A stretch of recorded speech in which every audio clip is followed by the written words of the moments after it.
Welcome, Climate Viewers. It's Jim Lee from ClimateViewer News at ClimateViewer.com. And wouldn't you know it, the people are out there pushing that fear, and time to call them on it. Now, to all you NEXRAD heads out there, you are not going to like this video. But to everybody who has some sanity and would like some clarity about all of the propaganda related to Hurricane Helene and the upcoming Hurricane Milton, I'm going to break it down for you pretty rapidly. Got a lot to go through very quickly, but we're going to get right to it, because why waste time? Let's do it. So up first, we've got our favorite punching bag, Dane Wigington, who's now got a new hobby. Apparently it's talking about NEXRAD radars, which I find highly ironic. But you know, it is what it is, and it is certainly interesting. So, was Hurricane Helene's path and the behavior an act of nature? What do you think? Are networks of ground-based frequency transmitters being utilized? What the heck? I got the alert box on this thing. I don't think I had the alert box on this thing. Let me turn that off before it starts ringing for everybody that subscribes. All right. Are ground-based frequency transmitters being utilized to manipulate and steer hurricanes? This video footage provides visual evidence of interaction between ground-based frequency transmitter installations and the path of Hurricane Helene. Yo. All right, so let's check it out. What's your evidence, bruh? Hurricane Helene's path and behavior just the result of natural processes and climate patterns, or was it manipulated? The circular blue flashes seen in this video are frequency transmissions from the NEXRAD network of transmitter installations. This part is true. He is showing frequency transmissions from NEXRAD radars. I can attest to that. These are NEXRAD radars. Okay. What else you got, Dane? All available science evidence makes clear that atmospheric frequency transmissions can and do have a repelling effect on air masses, especially if and when the air masses have been seeded with electrically conductive nanoparticles. Absolutely false. That has never been proven. Nobody on the planet can produce any document that there has been any scientific proof that putting chemicals into the air is repelled by radars. So you can't, that's not a thing. I dare anybody on the planet, bring it on. Jim at ClimateViewer.com. I will have you on my show. You will not, you cannot, you won't, you can't. You're all a bunch of grifting, lying, money-making scumbags, disaster capitalists. Just saying. Oh, hurricane modification is real and has been for a very long time. We're going to get into that in this video. But this NEXRAD crap, putting a punt, I realize that there is no way in hell that I will ever convince idiots that I'm right. I do not claim to have superhuman powers. You cannot convince anybody of anything. They have to be willing to accept the truth, or at least digest it and think about it and be willing to come to the truth. But regardless, I'm going to provide you my evidence as succinctly as possible in this video. Let's try to get through Dane's all of 90 seconds of jumping on the NEXRAD bandwagon and why he did it. Graphene grifters. Oh, that's great. I love it. Graphene grifters. I'm going to make that video. Oh, God. Why do I have the phone number up on? Let me go back. Don't anybody call in tonight. I am not taking in calls tonight. It's way too late. I got to go to work in the morning, and I've been working all weekend. So let's get back to this video because we got a lot to get through. The brighter the blue flash, electrically conductive nanoparticles. The brighter the blue flash from a frequency transmission installation, the more pronounced and powerful the repelling effect on any air mass or storm in the vicinity will be. The brighter the blue, the more it repels. This is major dumb. Absolute major dumb. Major freaking dumb. Over on Rumble, I need to check the stream because, guys, I hit go live and then realized that I hadn't even set up my restream to go to the video I'd actually set up. So there's going to be probably a 10-second video on my YouTube channel. Ignore that. Everybody else, you're in the right place. Woo! It's late. I've been working all weekend long, and then I got 40 hours of work to do this week. Where there are no blue flashes, there is no transmission, thus no repelling effect, thus no resistance for a migrating storm. Translation: a migrating storm will be hindered from moving toward frequency transmissions and will A migrating storm will be hindered from going towards... Did I hear that right? moving toward frequency transmissions and will easily migrating storm will be hindered from moving toward frequency transmissions and will easily migrate in a direction with no transmissions. So again, I ask. All right, Dane, you are dumb as shit, bro. A migrating storm, bruh. I got to hear that one more time. This is possibly the dumbest shit that has ever come out of Dane Wigington's mouth.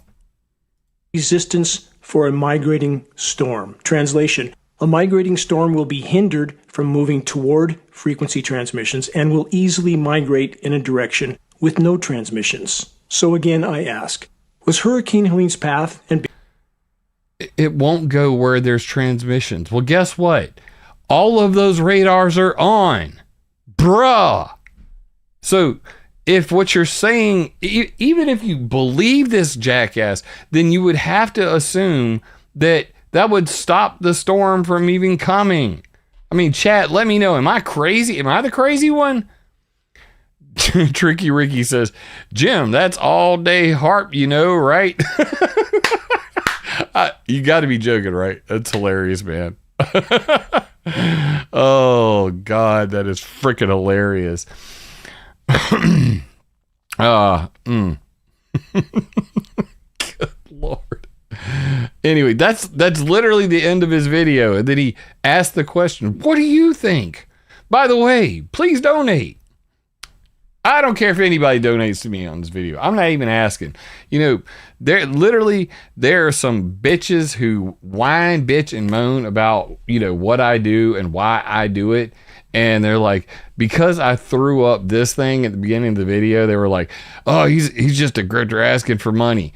Nah, I don't care. I don't even care. At this point, I am literally so jaded. I'm just going to go freaking hard as what, because, and I'm going to try not to curse my way through it. Okay. So we're just going to say it that way. What else you got to say, Dane? Let us know. Behavior just an act of nature, or was it engineered? You decide. Was it engineered? Oh, by the way, watch my film, The Dumbing. I swear to God, I'm going to do a reaction to The Dumbing.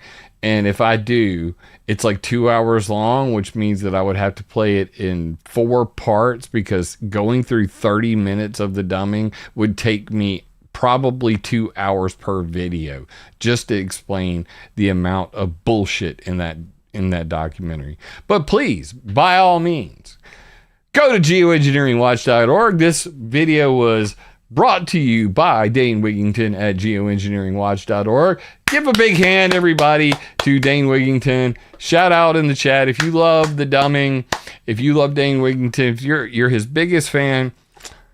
You're the best. You're the smartest. You're the smartest people on the planet. So where did he steal this idea from? Oh, it comes from this dude named Into Thin Air, who literally is making videos like this. Alexa, did North Carolina use cloud seeding during Hurricane Helene? Yes. North Carolina has been cloud seeding during Hurricane Helene. Scientists injected silver iodide into the hurricane wall to steer the hurricane in another direction. Oh my goodness.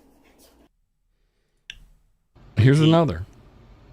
To reduce the amount that can be paid out as compensation, Hurricane Helene was then artificially created, just like cloud seeding used to control and manipulate the weather, to flood and devastate those places and crash the value of land there.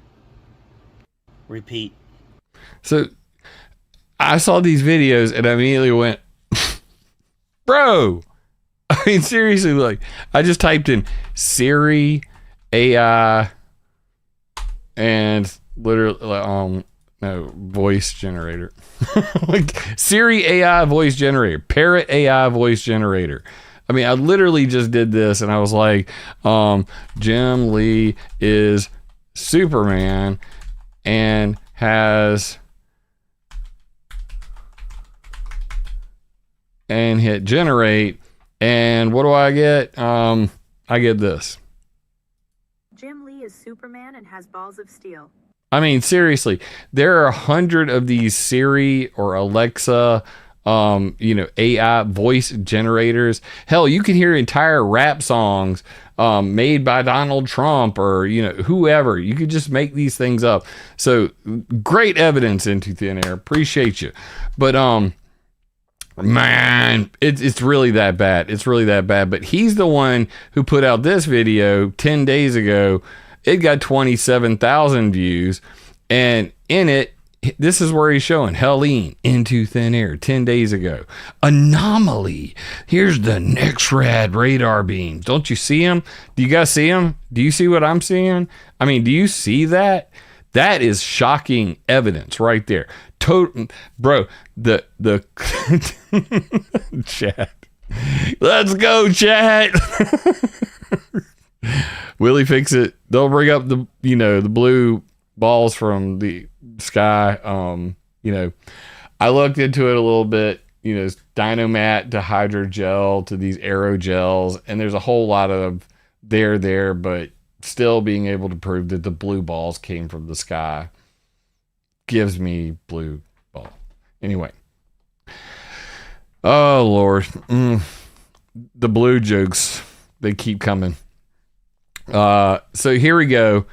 Let's just back it up. Here's all his evidence. I don't want to play his intro. Welcome back. We are waiting the arrival of major Category 4 Hurricane Helene. This thing is an absolute monster. But take a look at this anomaly that's shooting down almost to where we're going to see landfall. It's very interesting. I'm curious to see if this thing actually lands right on top of where we Do you see the laser beams? It didn't land there. There's something else kind of shooting out here underneath this layer of moisture over the southeast. There's something else shooting out right there.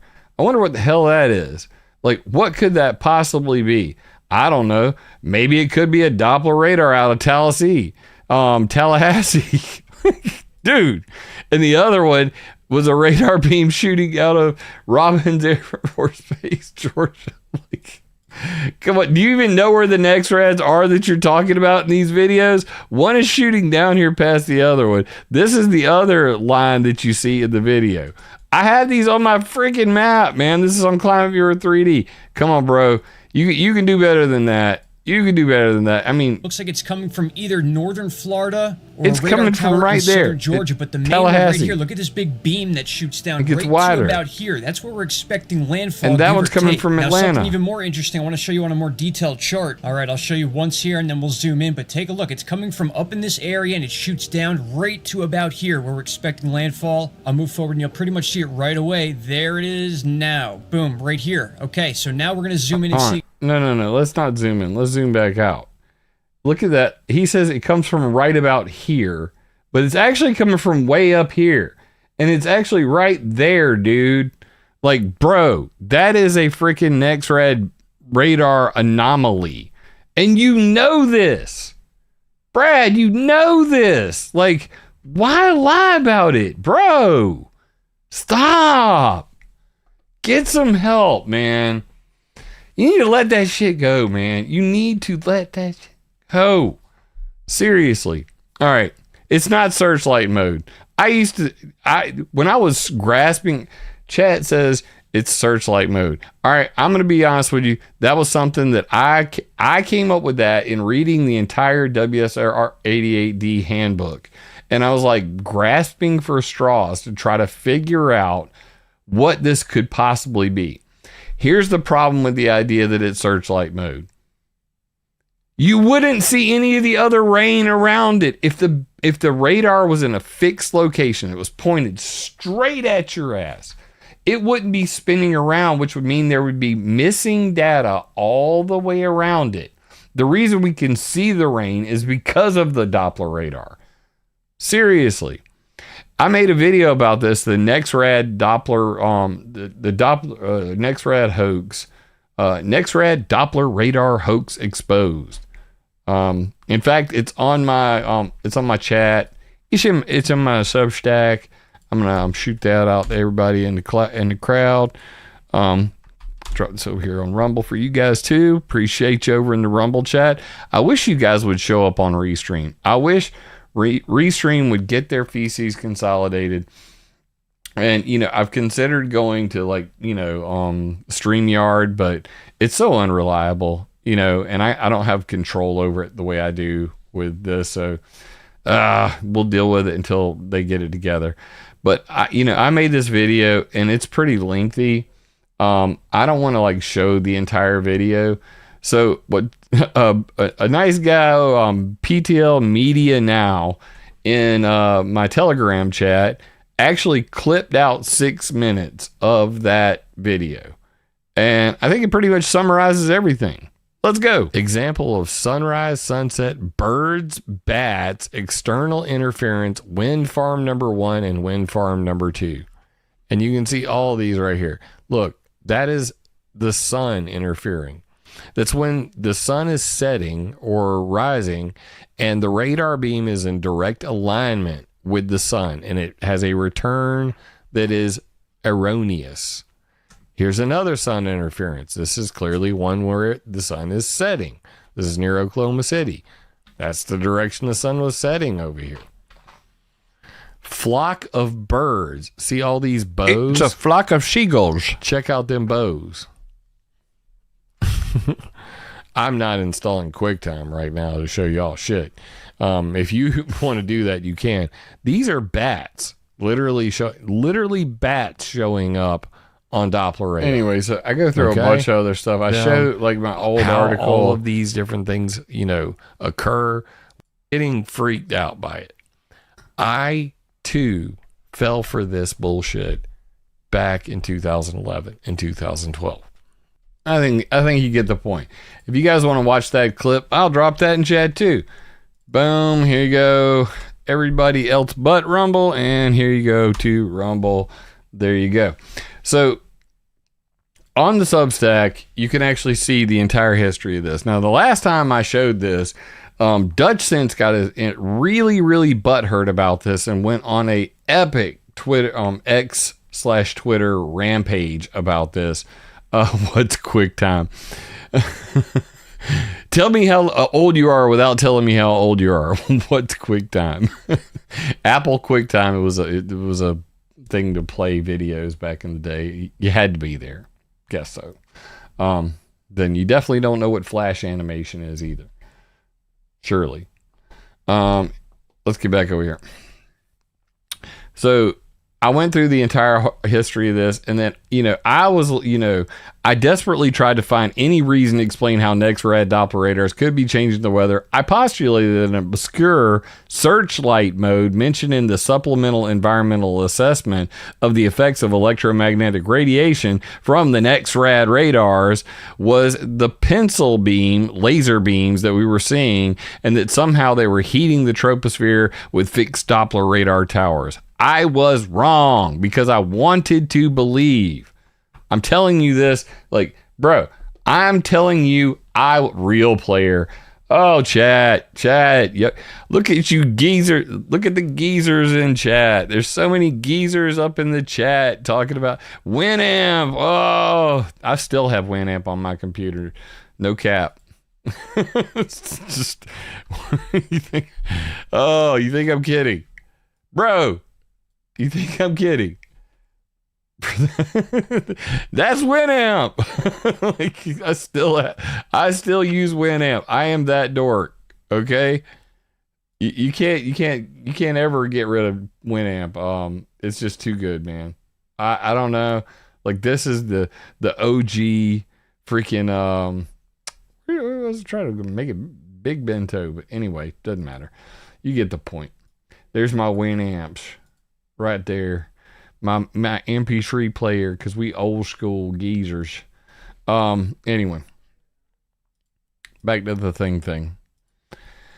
So anyway, I wanted to believe this too, and this is from my original article. It's called Searchlight Mode, about how, you know, if you fix the beam in a single spot, that can cause heating and all. Notice that while in Searchlight Mode, the power levels of the beam stream go up significantly over time heating. This is generally called a pencil beam. Here's an example from the Aries our radar. But I'm here to tell you, I was a dumbass then. I was grasping at straws because I wanted to find anything possible to explain. Because it says that if it's in maintenance or searchlight mode for testing purposes only, that the beam will be directed or fixed location for up to 5 minutes at a time. Because the beam will be stationary, average power densities will be higher than during normal operation, and that if multiple 5-minute periods of searchlight mode operation were conducted over a 30-minute interval, the IEEE 1991 guidelines for uncontrolled environments could be exceeded. Meaning it wouldn't be safe. It could hurt people. Anyway, so this was something I was desperately trying to get my confirmation bias. And I put it in my article because I wanted people to learn from it that I was wrong then. I have come a long way since then. Okay. If you're too proud to admit you're wrong, then your ass don't belong on the internet, especially trying to teach people stuff.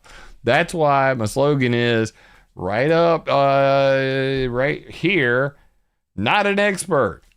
Always a student, sometimes a teacher, never an expert. Because guess what? I could be wrong too. This one I'm pretty damn sure about. So why are you saying this, Joe? Why are you telling us that weather, NEXRAD Doppler radars can't control the weather? It's very simple. Let me break it down for you. So it goes like this.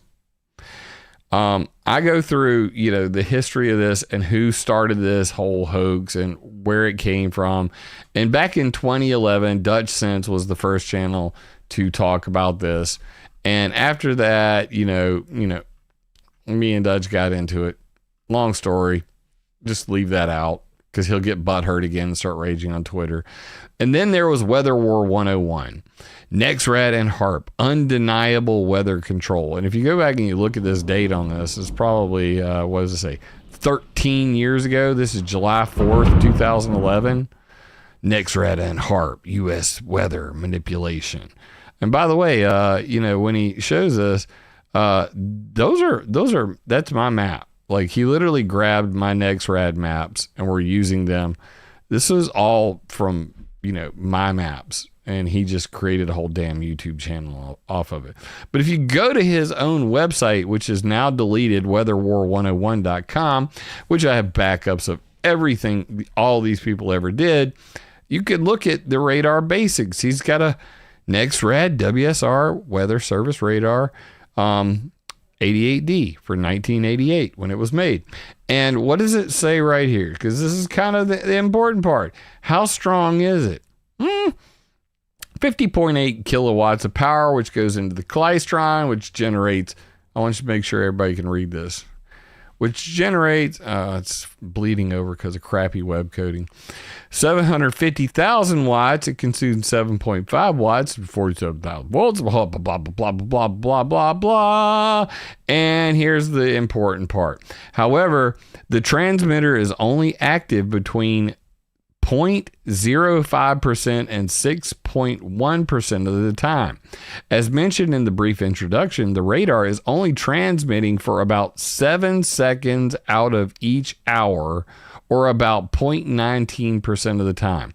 As such, the average output power of a NEXRAD site is 0.0019 times 750,000 watts, which equals 1,458 watts. The specifications put the average output power is 1,300 watts. Okay? So, guys, the NEXRAD radar, it puts out 750,000 watts peak, and its average power is 1,300 watts. To put that into perspective, for those people who are just completely clueless about watts altogether, that's your microwave oven in your kitchen. I don't own a microwave. We've bought like two or three of them, and my wife keeps throwing them out because they're disgusting. So we don't own a microwave. But if you do, it's between 1,000 and 2,000 watts average. Okay, just making sure we have an idea of what we're talking about here. Why does this matter? Let's just, you know what? Let's just pretend for a second that it was 750,000 watts all the time. Shit, let's double it. Let's make it 1.5 million watts. Okay, let's be extra stupid right now, and let's pretend how that it's 1.5 million watts coming out of that klystron right there that powers the NEXRAD radar. I'm willing to double that power, which is still absolutely retarded. But this thing is saying warning, X-ray radiation, because it's electromagnetic radiation. So it's got a radiation warning on it for a reason. Electromagnetic radiation, nuclear radiation, gonna do about the same thing to you. Gonna kill a whole bunch of cells. Here's the problem with the argument, straight from the United States Air Force Phillips Lab by Arnold A. Barnes Jr. at the Weather Modification Test Technology Symposium, and I have not just heard this from him. Okay, I've seen these numbers several places, from peer-reviewed journal entries to old documents to new documents. Energy of the sun at the top of the atmosphere, 1,340 watts per meter squared, which equals about 40 megatons of TNT per second. That's 1.7 times 10 to the 17 joules per second. Trust me, I'm going to make this make sense in just a second. For the chats, I haven't been keeping up. I'm posting all this along the way. I probably will stick this into a freaking a Substack article tomorrow. 1.21 gigawatts. Oh, I love it. Chat, y'all crack me up. Taking me back to my Back to the Future days. If you're Generation X, if not, you can go look it up. It's probably, you can get it streamed somewhere. You'll figure it out. I have faith in you. So, and the NEXRAD thing, Weather War 101, I'm gonna drop that in the chat for you guys too, because all these links are real. There has been no artificial intelligence to inject anything into the stream. And here we go right here. This is the Weather Modification History Report on this. And this is, it's got all the sources at the bottom along with the pictures. So why do these numbers matter? Because here we go. Let's pretend in an alternate universe that NEXRAD Doppler radars can put out, they say 750,000 watts peak. It's 1,300 watts average. Let's double the peak and say that's what it does all the freaking time. Okay? Let's go to Delulu land and say 1.5 million watts. Here's the problem with that. You can't math. You don't understand the power of storms. Even a small thunderstorm dwarfs those numbers. Okay? Dwarfs. Makes it insignificant. All right? Large severe thunderstorm, major storm system, hurricane. 200 kilotons of TNT per second, or 7 times 10 to the 14 joules per second. All right, Education time. What's a joule? Why does it matter? Let's just convert that to something we all understand. Watts. Okay. So, all right, I go over here to Google. What is 7 times 10 E14 joules per second 2 watts? Well, turns out joules per second is also the exact same thing for watts per second. 7 times 10 to the 15 watts per second. You can literally just do joules to watts per second like this, and it'll show you 1 joule per second is 1 watt per second. 1 watt. Okay, that's a joule per second is 1 watt. So now that we know the number there, let's take a go gander at how big that is. Let me grab I got my Sublime text over here. Boom. That is 7 quadrillion watts. 7 quadrillion watts. Okay? 15 freaking zeros. Winamp. It whips the llama's ass. Yeah, y'all are killing me. Bro, you did not say that. You just took me back. 7 quadrillion freaking watts. And these idiots are on here talking about a 1.5 million. It's not. See, I'm believing my own bullshit at this point. That a bro. 15 zeros. 7 with 15 zeros behind it. But you're telling me that something with a 1,300 watt average, with a 750,000 watt peak, can somehow do anything to something that is producing that has a power of 7 quadrillion watts per second. You're freaking delusional. Like super delulu. I have been hearing this crap forever, and they go, oh, but Tom Bearden. Oh, but it's the scalar waves. It's the interferometry. It's how the freaking the heart beams, they line up and they do the interferometry to do the scalar waves. Even if that were true, we're talking 7 quadrillion freaking watts of power. My God. I just can't. What's up, Wolf? How you doing, bro? All right, so back to the educational sesh. So where does this come from? This comes from Dr. Arnold A. Barnes Jr. at the Phillips Laboratory, Hanscom Air Force Base. And for those who don't want to believe this is real, I literally have the archive.org link right here, so you can go look it up your damn self, that this is from dtc.army.mil. Okay? There it is. United States Army Developmental Test Command Test Technology Symposium, Weather Modification by Dr. Arnold Barnes, Phillips Lab, GPO, Hanscom Air Force Base. This is where I got the PowerPoint file from, and it's on archive.org. Because remember, people, there are no takebacks on the internet. And even though they delete things, I find those things, and then I put them on the weather modification history. So you can download them your damn self. And you can come right over here, and you can see this for yourself. Here's a local copy of it. So there is the actual PowerPoint in both PDF and PowerPoint format, so you can download it yourself. Okay?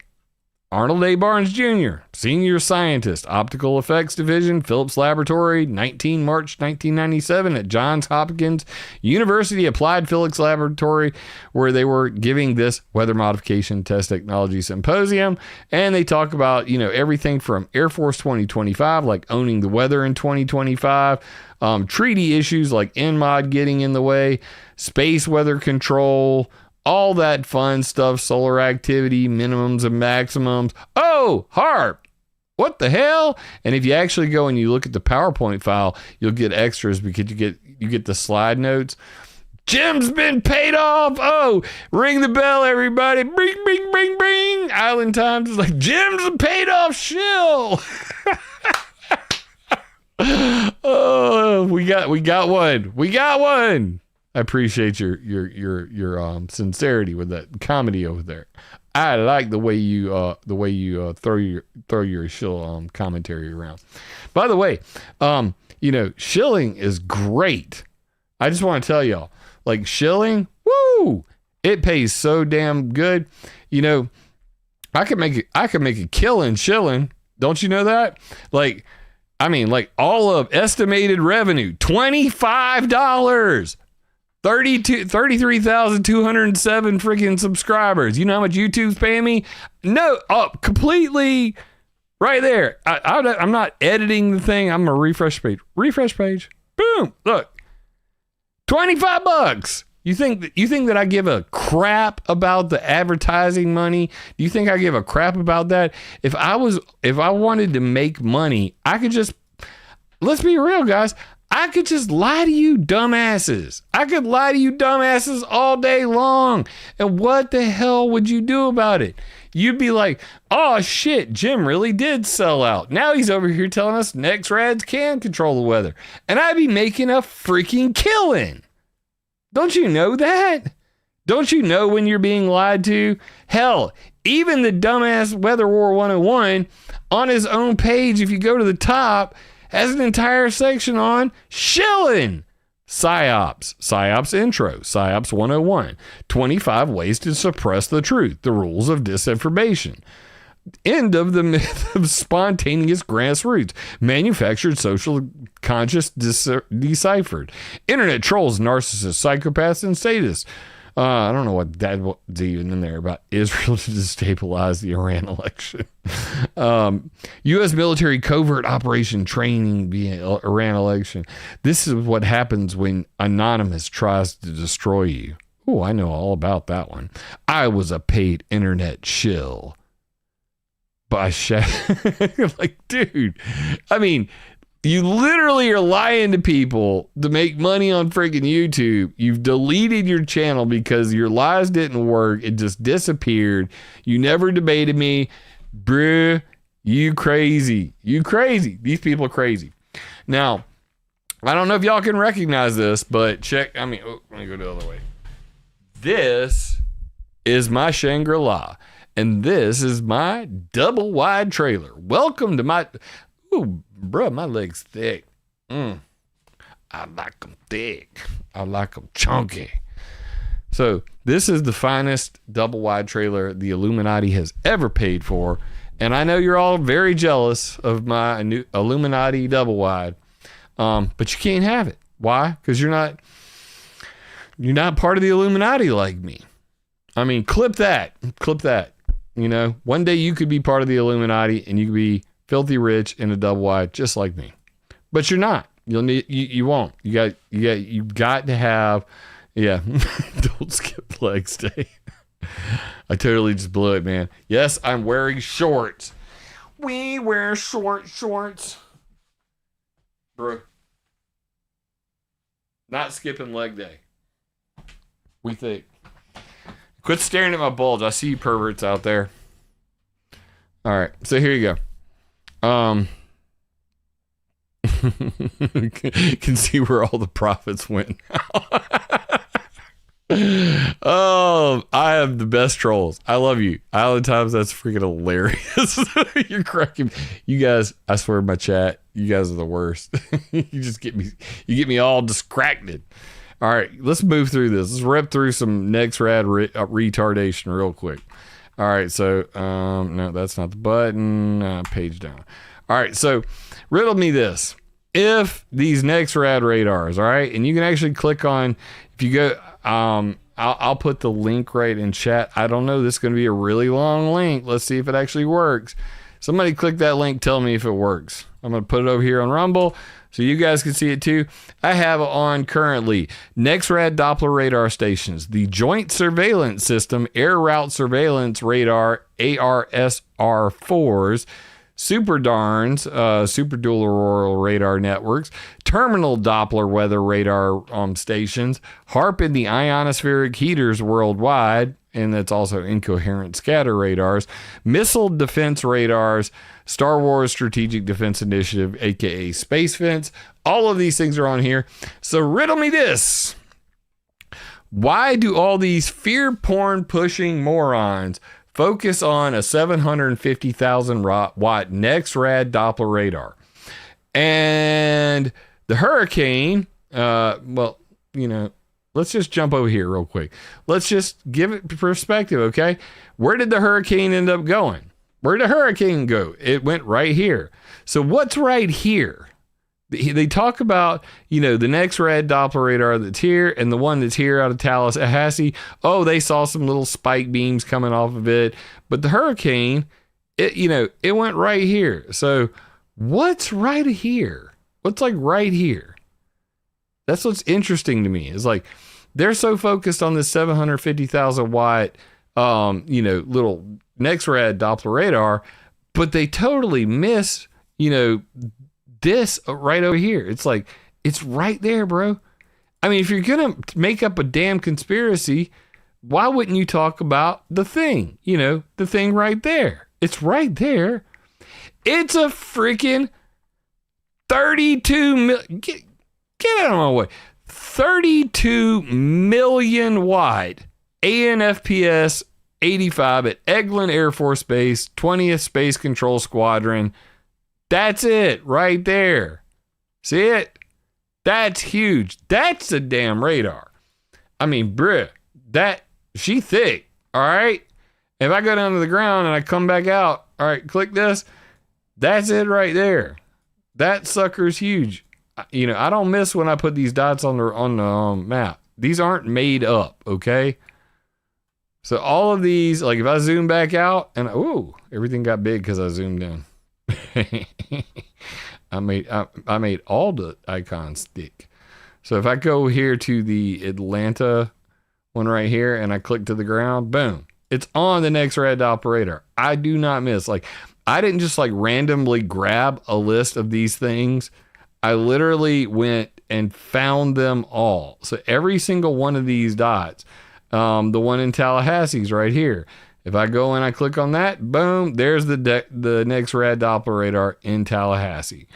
Because my favorite thing is going and tracking these things down. Even better, you can click on NEXRAD radar station data. Currently, the level 3 data is down. It's saying that the National Centers for Environmental Information has been significantly impacted by Hurricane Helene. So currently all NEXRAD level 3 data is down. Coincidental AF, right?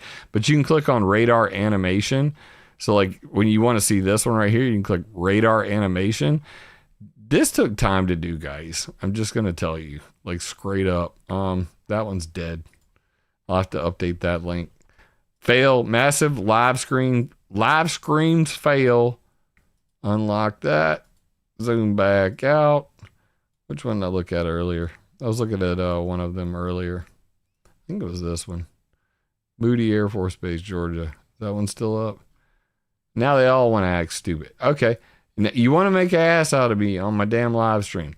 Anyway, I'll show that in just a second. So the other one are these joint surveillance systems. These are all Air Force Doppler radars that are used for tracking airplanes, and they are they double as weather radars. Okay, but they can't see these.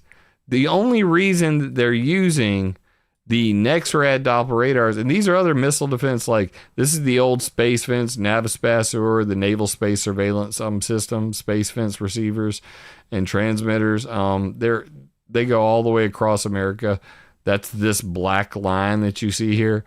It's right in the path of it. They don't bring that one up. They don't bring up like the old paved paws at Robin Air Force Base. Any of that stuff. None of this stuff ever gets brought up. And according to Dane Wigington, as we heard earlier, these types of radio frequency waves would repel a storm. There's no way it would even go near it. It can push them away. Bro, none of the stuff they ever say makes any damn sense at all. It's got to be some of the dumbest people on the planet. Let me know in chat. I mean, am I Delulu, or like these people just freaking crazy? Real life fishing? Is that? No, that's not the guy. I'm thinking of this fishing guy who, I want to say Dan P, I think his name is. He's on X. He's constantly posting all these videos of like chemtrails and NEXRADs. And I'm just like, so many people are jumping on this NEXRAD bandwagon. And I just want to, tonight is all about just mocking the ever loving shit out of them because they deserve it. They serially do. So here is what they use typically.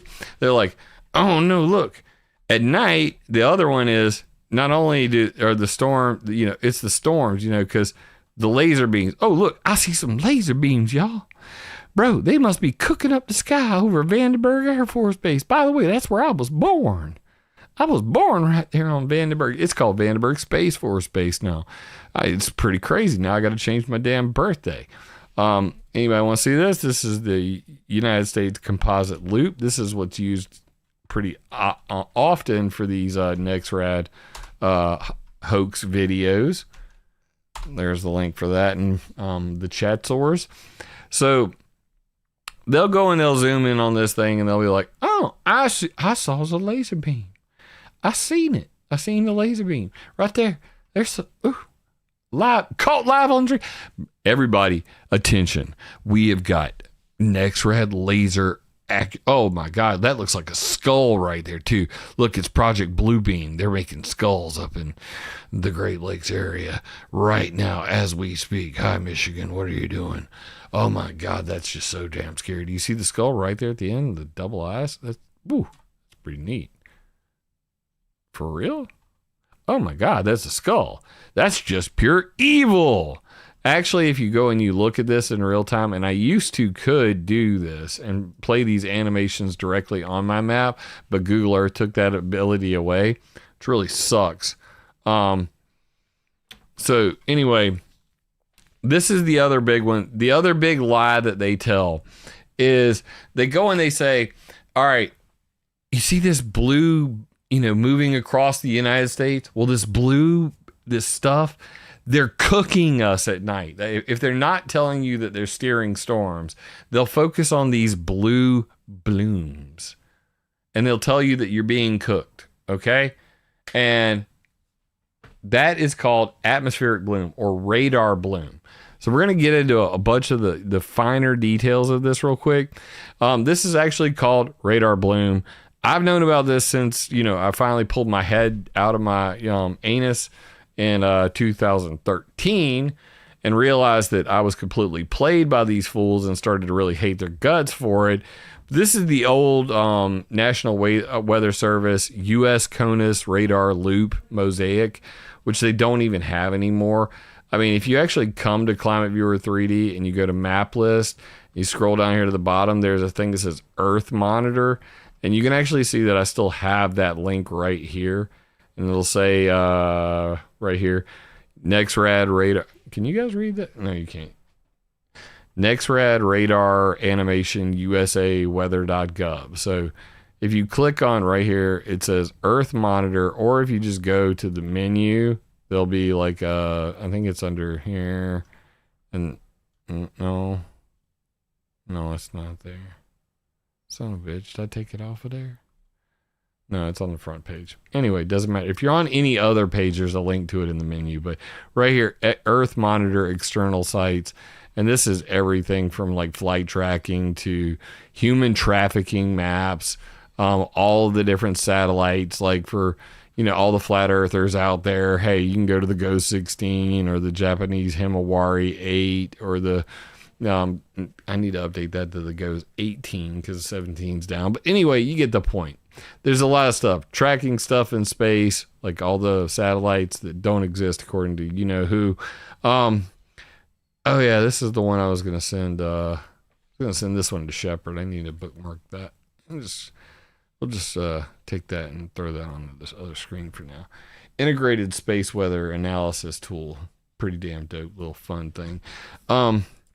But down here is my weather section, and you can see these are the College of DuPage NEXRAD radar animations. This is the University of Wisconsin-Madison, which I'm showing you guys right now, which is this one right here. That's why it's on wisc.edu, and that's where I got it from. So to figure out what the hell is a radar bloom, this was posted 2 days after my birthday in 2014. 1 year after I figured this shit out, that these are radar blooms in there. Its technical term is called anomalous propagation, or simply ground clutter. Anomalous propagation, or AP, happens when radar beam is emitted and is then refracted or deflected. In some cases, the deflection holds emitted radar beam close to the Earth's surface, and the beam is capable of traveling in an extended period in times of long distance. This is called super refraction. And then there's ducting, which is interesting because these images right here are literally in my article from 2012. But anyway, this causes this erroneous blob called ground clutter. All right, so this is what's happening at night, is ducting. And that causes radar blooms. So there's a whole lot of different NEXRAD anomalies that can occur, and I could get into all those, but you can actually come to these sites and you can see like here, and then you can click on 48 and then hit play and actually see the animations. But everything they're showing you up to this point, Angel, I will come through X right now and punch you straight in the face. My fritter fans over there, my fritter friends on Twitter are gonna take an extra special jab at me because I'm hanging out in X spaces all damn week long with these fools. So yeah, come at me, bro. You're gonna get it. Ooh. But yeah, you can come in here, and what they're actually showing you base reflectivity. So base reflectivity, this blue area right here that you're seeing on the screen, that is radar bloom. And this only occurs at night. In fact, what you're seeing in this other video, in this other loop, this is actually, you can see where the sun is going down as they start to bloom across. This only happens at nighttime. Go check it tomorrow. As the sun is going down, none of this will be here. And it also only occurs pretty much, for the most part, east of the Mississippi, just a little past there, because guess what? The rest of this is friggin' desert. It's dry, all right? So a lot of this has to do with the amount of moisture and ground-based, humidity that causes this. So super refraction and all the radar bloom, we'll keep it simple, stupid. It's called radar bloom, and it is an anomaly. So what kind of other anomalies are there? You can go over here to the Radar Operations Center at NOAA, and you can actually grab this document, which I will gladly share with you all. Oh, I didn't share this. So let me give that to y'all in the chats. Here you go. And here is that. And, most of this stuff is in my freaking, this is in here, by the way. So if you come here, it's already been in the Substack article. If you guys aren't subscribed to my Substack, you should. So anyway, I have all of these sources on here. There's the University of Wisconsin thing that we just looked at. This is NEXLab's setup right here. Base reflectivity 2.5 for Dias. Where did it go? Went right here. They don't want to let you get to the big map where it shows the full mosaic. I don't know why. View continental sections. Is that not there anymore? Or am I just stupid? Tell me, I'm probably stupid, right? No, I don't see it. It used to be here. That's what's weird about it. So when I try to go to the whole continental United States and show it as a loop on College of DuPage, I can't find the damn thing because I'm a dummy. Anyway, the laser beams that both Dane Wigington and the other dudes talking about, they're right here, and this is called external interference. This is what causes this. Interference is a rather common observation in NEXRAD data, as the different appearances has different appearances depending on the interfering source. A few examples of sources include cell phone towers. Shout out to my 5G people out there. I know you're in the chat. But what does that look like? That looks just like what he was just talking about. That's exactly what he was just talking about. Because that's interference, and it's caused by other radio signals interfering with the chat said, been successors to HARP. Jim's Dummies videos explain it. Do you know that they took down my HARP for Dummies video on YouTube? And they said that it was a trademark issue. It wasn't a copyright strike. It wasn't a community guideline strike. They took it down for trademark issue. And there was no way to appeal it or anything. You can't make this stuff up. But anyway, so back to the thing. Some NEXRADs may only observe interference during beam ducting conditions. Ducting was what we were talking about earlier. Or inversions, that's where heat above cold. While other NEXRADs may observe interference more consistently, data images of some interference signatures follow. And these are different ones, like the starburst. There's all kinds of stuff in here. This document is absolutely freaking huge of just all the random crap.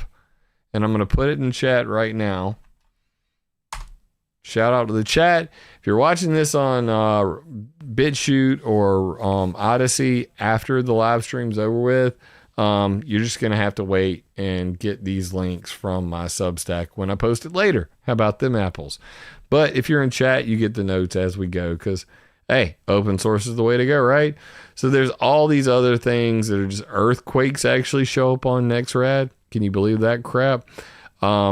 Data voids and bypass map. So they're actually like occlusions where, the radar runs into a mountain. So the beam is blocked by skyscrapers, mountains. It can't see anything on the other side. But anyway, there's all kinds of stuff. This is chaff. This is military chaff, people. And it shows up like this. This is what it will look like on NEXRAD radar. Okay? Big plumes of chemicals. That's your chemtrails, people. That's chemtrails from the United States military on NEXRAD Doppler radar. Anyway, so that's enough about that. Let's move on. So why am I bringing this up? Because, guys, there's a problem. There are a lot of people. We already had Hurricane Helene. There was so much misinformation about that. We're going to get to the truth about that, about what happened during Helene and the fear porn that is going to come up in the next hurricane coming this way right now. And that is Hurricane Milton. Because you know what? These hurricanes, they're the gift that keeps giving. When you're a fear porn pusher, you can just ride this till the sun comes home. I actually was on Into Thin Air's X account on his feed, and I tried to scroll back to find that video, and I just couldn't because there's so much in here. Like, dude, how to steer a hurricane. I found a patent, and this patent's been going all over the internet lately, and it's literally one that says we could do it with sound.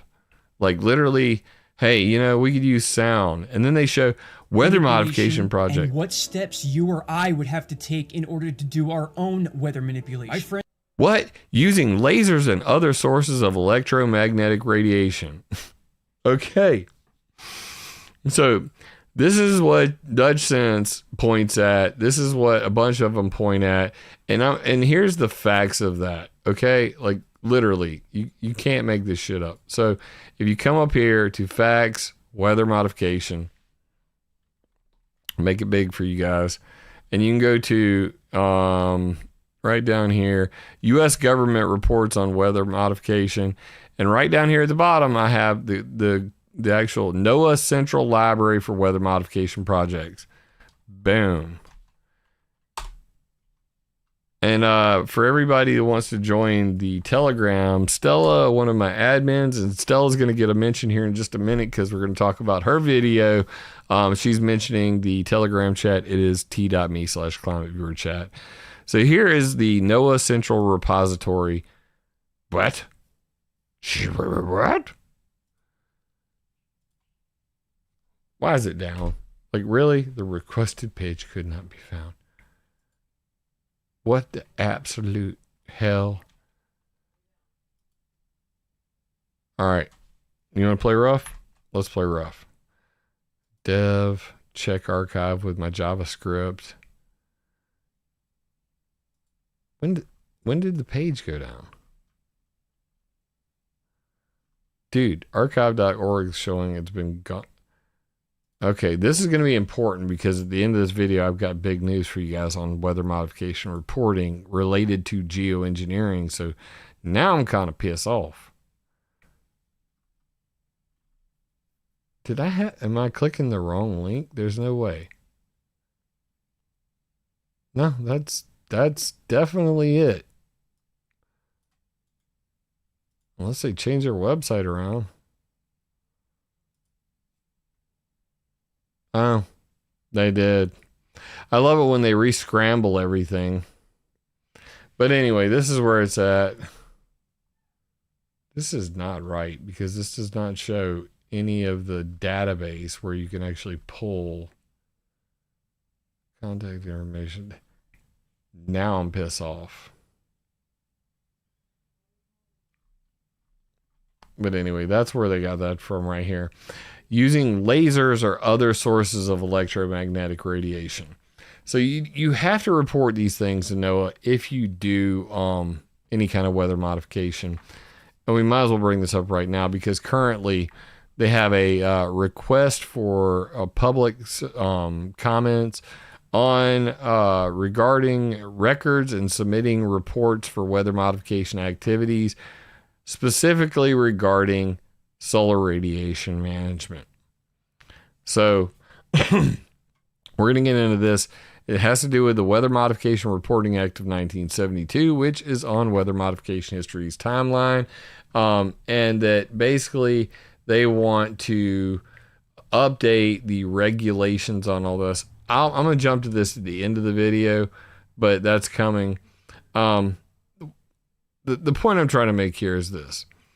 Like with this whole NEXRAD radar thing, bruh, this is what people suffer from. They're connecting all the dots, all right? Never connect all the dots. It's a bad move. It just doesn't look good. You have data points, all right? Everybody has data points. Information is when you take those data points and you kind of put them in their buckets. Knowledge is like drawing connections between which buckets belong together, and that's how you organize your hard drive, whether the hard drive is your brain or otherwise. Insight is when you go, oh, you know what? These two things I had pretty far apart, but you know what? I see a connection. There's something there. Wisdom is, my personal opinion, comes with age, and I get wiser the longer I do this, but I still have many questions. But wisdom is making that beautiful connection between two dots that seem so far apart, and now they make perfect sense. But conspiracy theory is when you connect all of the dots and make a freaking unicorn rainbow. Okay? Like unicorn just flying. It's a Pegasus. Let's be real. All right? It's a no, alicorn. I'm trying to think of my My Little Pony stuff right now. It's like it's an alicorn, okay? So never connect all the dots, because when you do that, you shout out to Wolf who was in chat earlier, you begin to suffer from what is called apophenia. Apophenia is the tendency to see connections or patterns between things that are unrelated or random. It can also be described as a tendency to perceive meaningful connections where none exist. Back to our example. That's like connecting, oh, you know what? I'm wise. You know what? And now I've connected this dot. Now I've connected this dot. I've connected all the dots because to me, all this makes freaking sense. Like I'm seeing it all very clearly now. The NEXRADs are connected with the 5G, are connected with the smart dust, are connected with the chemtrails. And because the chemtrails and the smart dust and the 5G, NEXRADs can control hurricanes.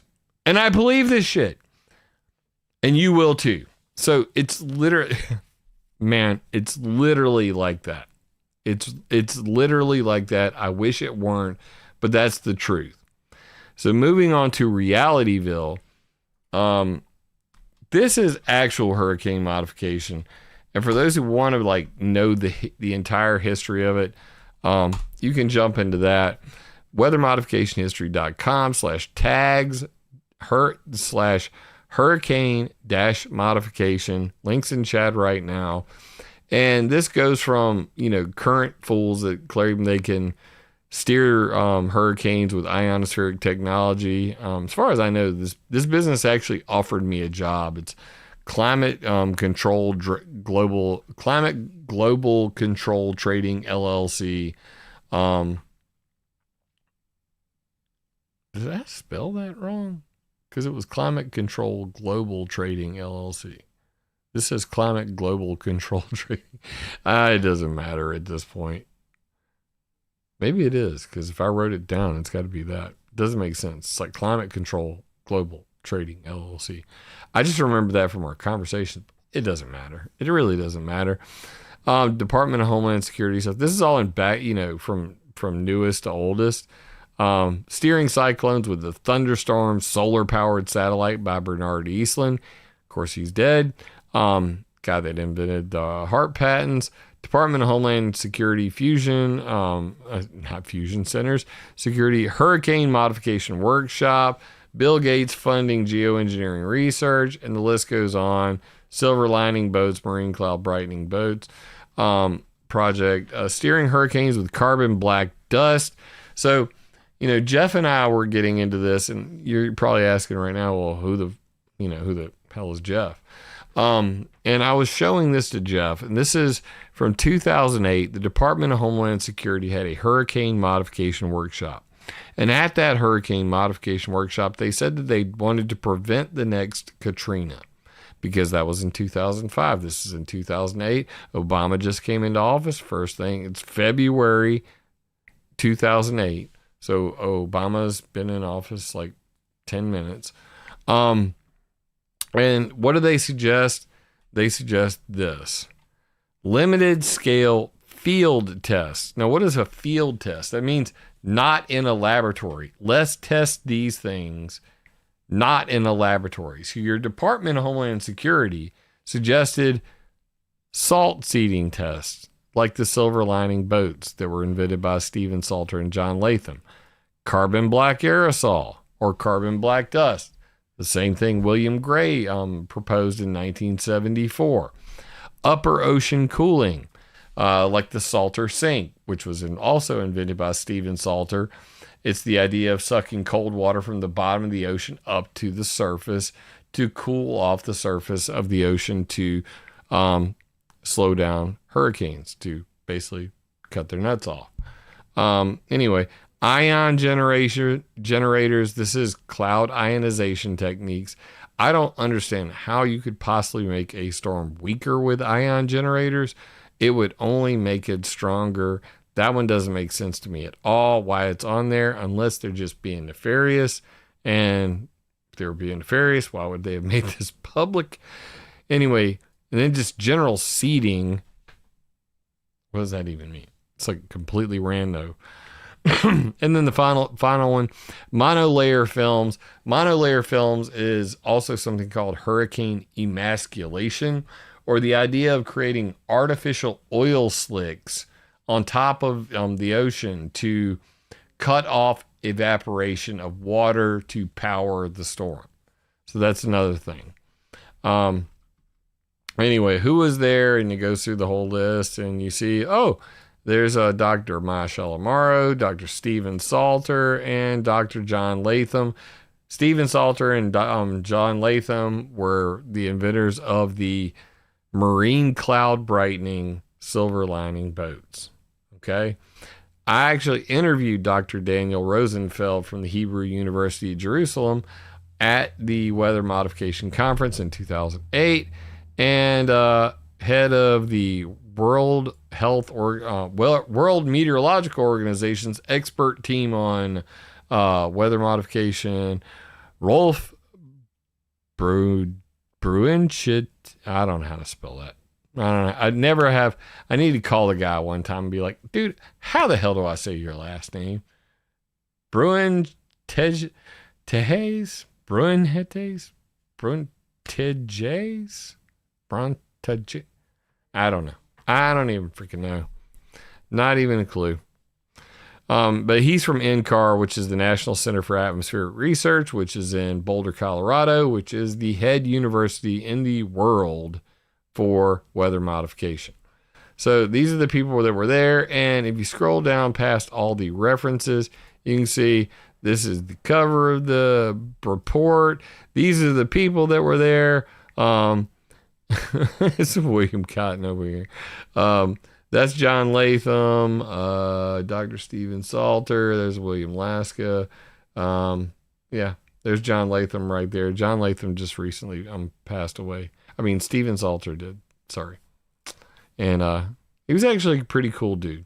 Very cool dude. Talked to him several times from emails. But this is the idea of how you would steer a hurricane using carbon black dust. Fleet of transport aircraft flying at 50,000 feet drop soot in the path of the targeted areas of the hurricane. And soot in here could also mean carbon black dust. It says soot cloud, and you can see it, and you can see the sun up here. Soot is warmed by the sun, heating the cool air around it at the very top of the hurricane. This reduces the flow of air within the hurricane and slows it down. It slows it down, huh? Interesting. Depending on where and when the soot was dropped, the now weakened hurricane will change course. So this is an idea for steering a hurricane and allegedly weakening it. Just a thought. And this is like, these are all videos from, like weather modification conference stuff. So, you can dig into that if you like. But I'm not going to play those for you right now. They're all on the page. F11, and we're moving along. So, my friends Stella Q and Jeff from my Telegram chat put together a video for you guys. It is called Whether or Not. And they literally break down the entire Hurricane Helene thing right here. It's on Stella Q, which is Stella Q3306 on YouTube. If you guys want to check her out, in case you can't find this later on, it's youtube.com/@Stella.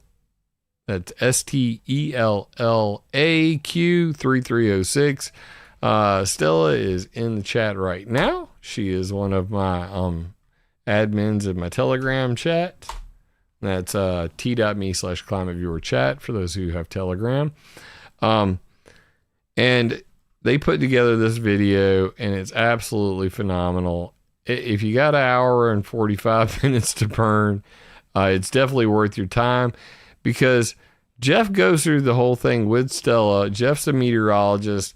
Stella plays the dummy. She plays explain it to me like I'm a 5-year-old.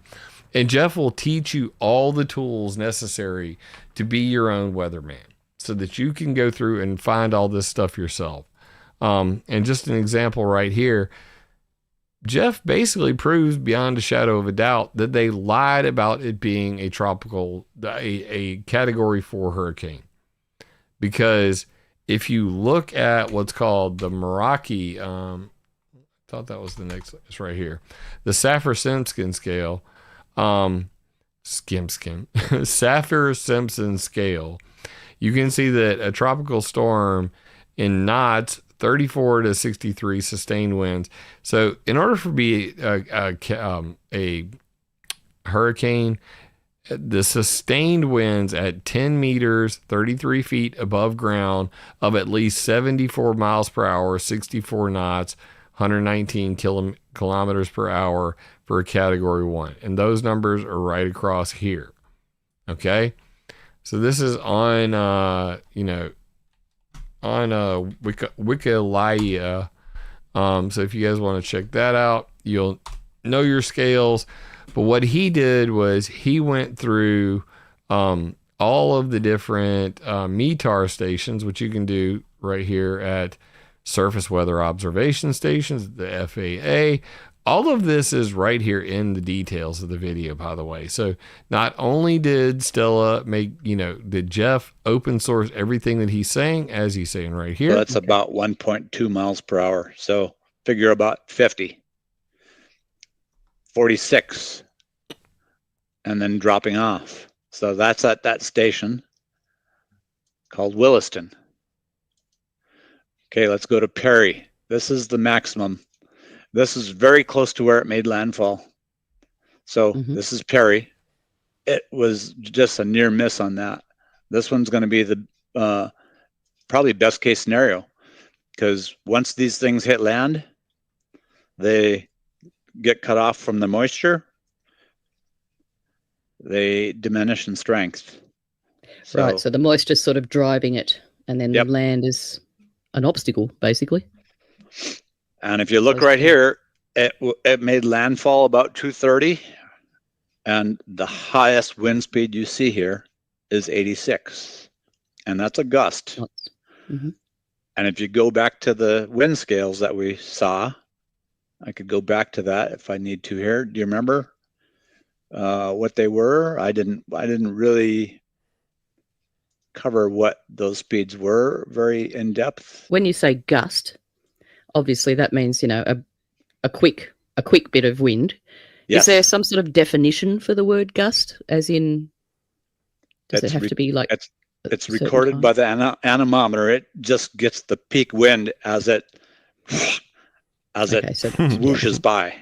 The maximum, yeah. for lack of a better word, but tropical storm is 39 to 73 miles per hour. You got to be category 1. Because that's miles per hour, and we're talking knots. So, well, they're here on the scale of tropicals. Okay, cool. Category 1 is 64 to 82 for knots. So we're looking at knots. 64 is the minimum in knots for a category 1. You don't have anything here.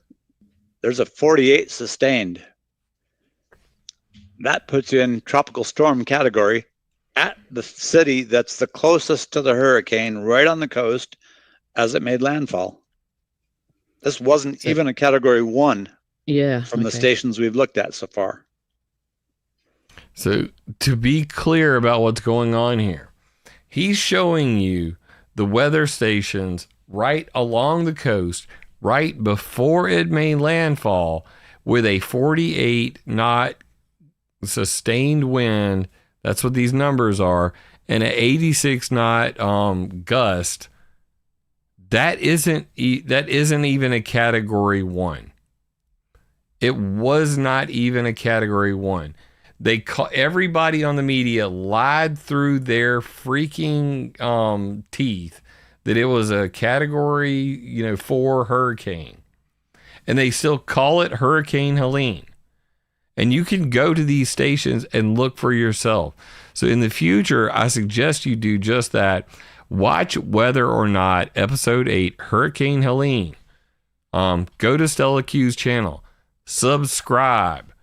Look over this information. Understand all of the meteorology And in the show notes, you can see Saffir-Simpson scale, tropical cyclone scale, because it's different over in Japan, orographic lift, the aviation weather center, the CocoRa's, which I'm about to show.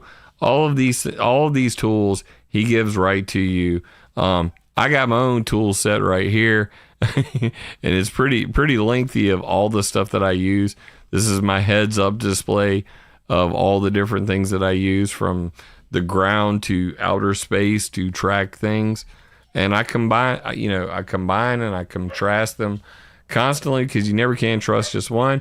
Oh, that's Jim Lee's ClimateViewer carbon dust. Appreciate you.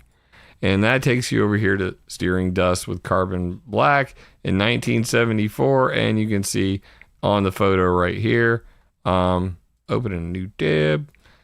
This is William Gray's plan to put carbon black dust into the eye wall by putting it about 300 kilometers out and having it sucked in from ground level into the eye wall to steer hurricanes. Meanwhile, Mosh Alamaro from MIT, at the Department of Homeland Security thing, he was saying, well, why don't we, just dump it on top and just change the,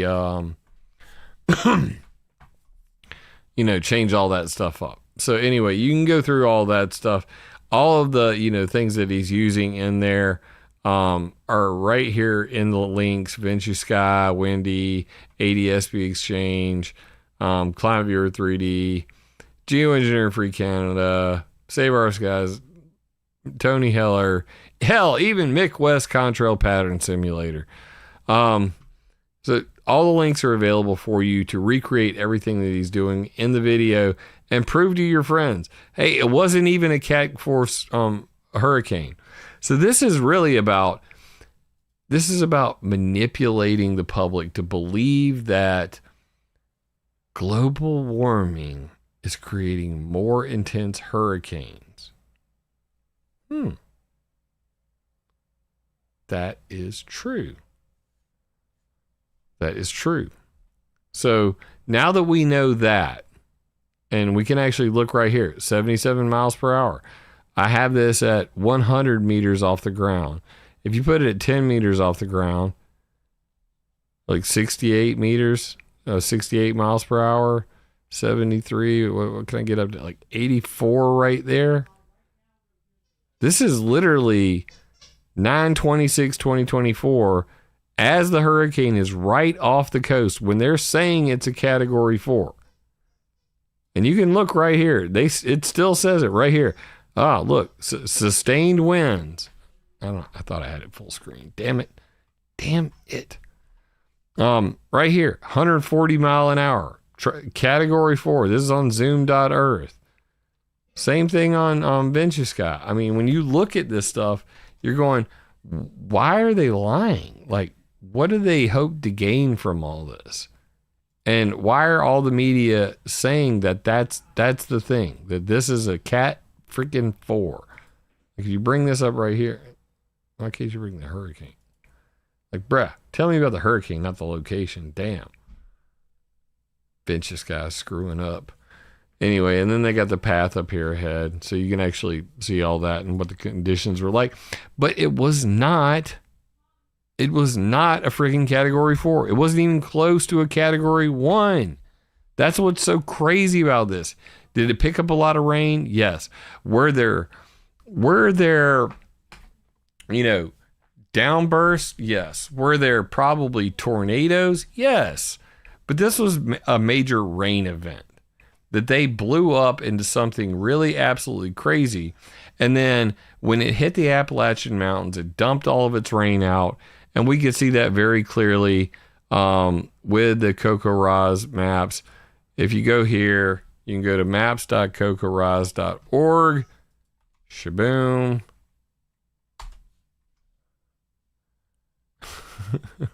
Grave danger. Why are they lying about flat Earth and 9/11? I don't know who they are. So, like, you're gonna have to be specific. We don't use the they word around here, bro. You're gonna have to try harder. Like, you got to be real clear about this stuff.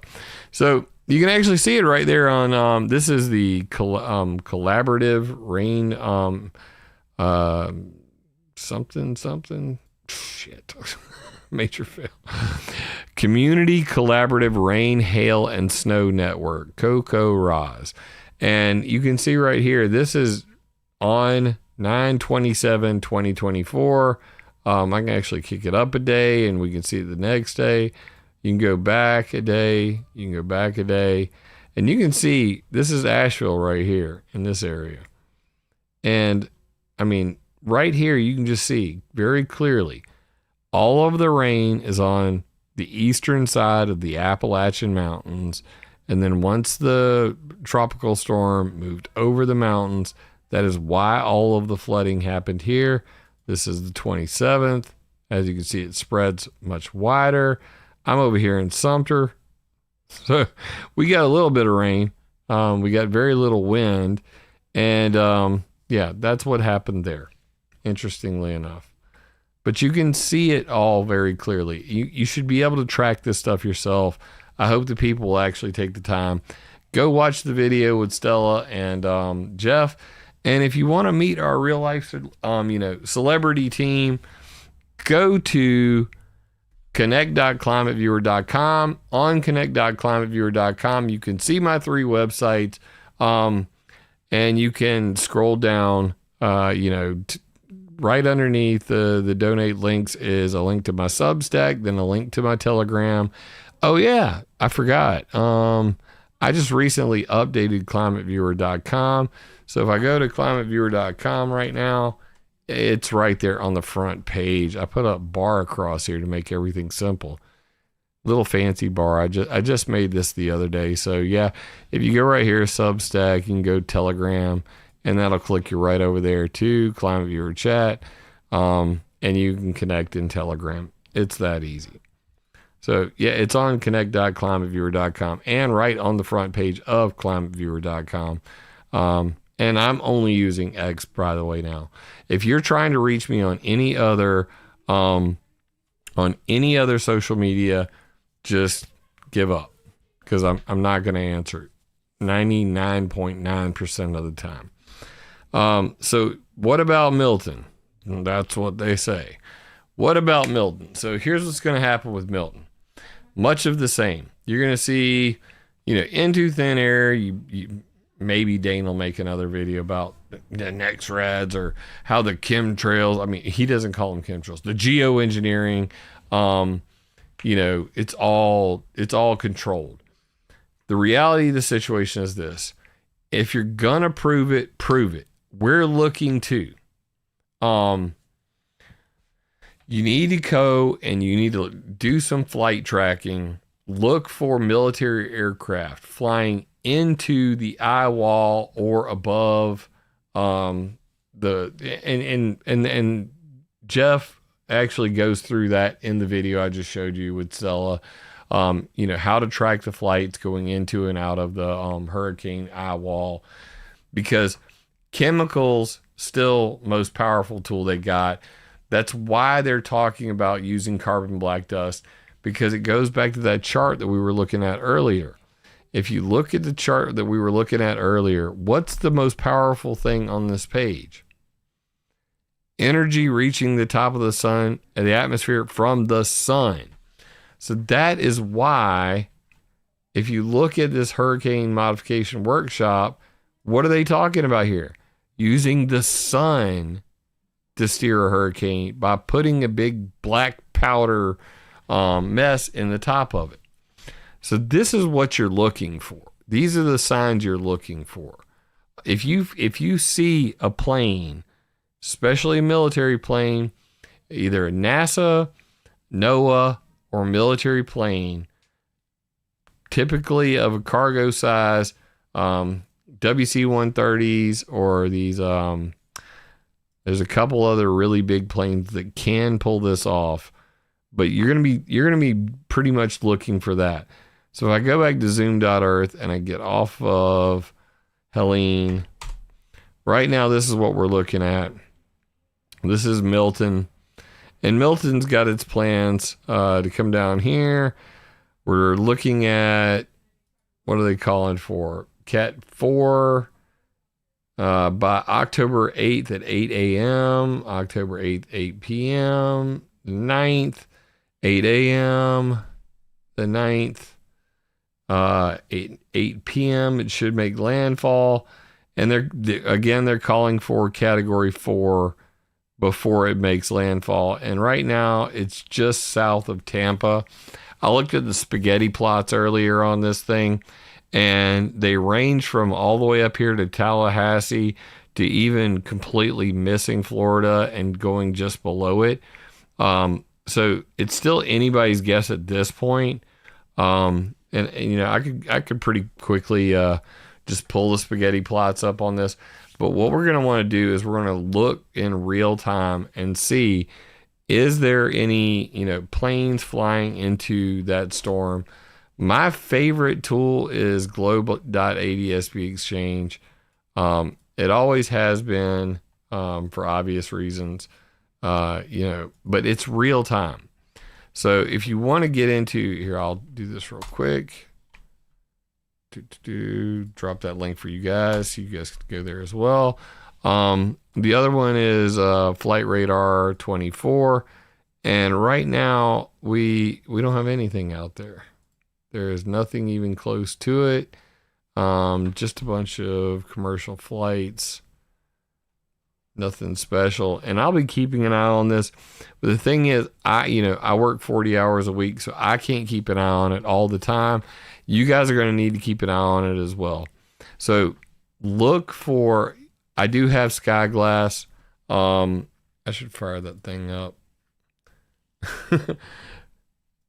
No, let's not do that. I'll be here all night. I do have Sky Glass. You know, shout out to Monkey Works. Great stuff. Great channel. If you guys haven't checked out Monkey Works, and that's WERX. Another great channel out there. Good guy. We want to be able to track the flights in and out of these areas to see if somebody is doing that sort of thing.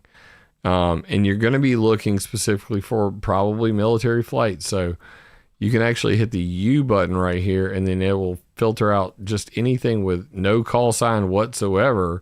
Like this creeper, there's a C-17 right there. And you can see that in the picture, that is a C-17 right there.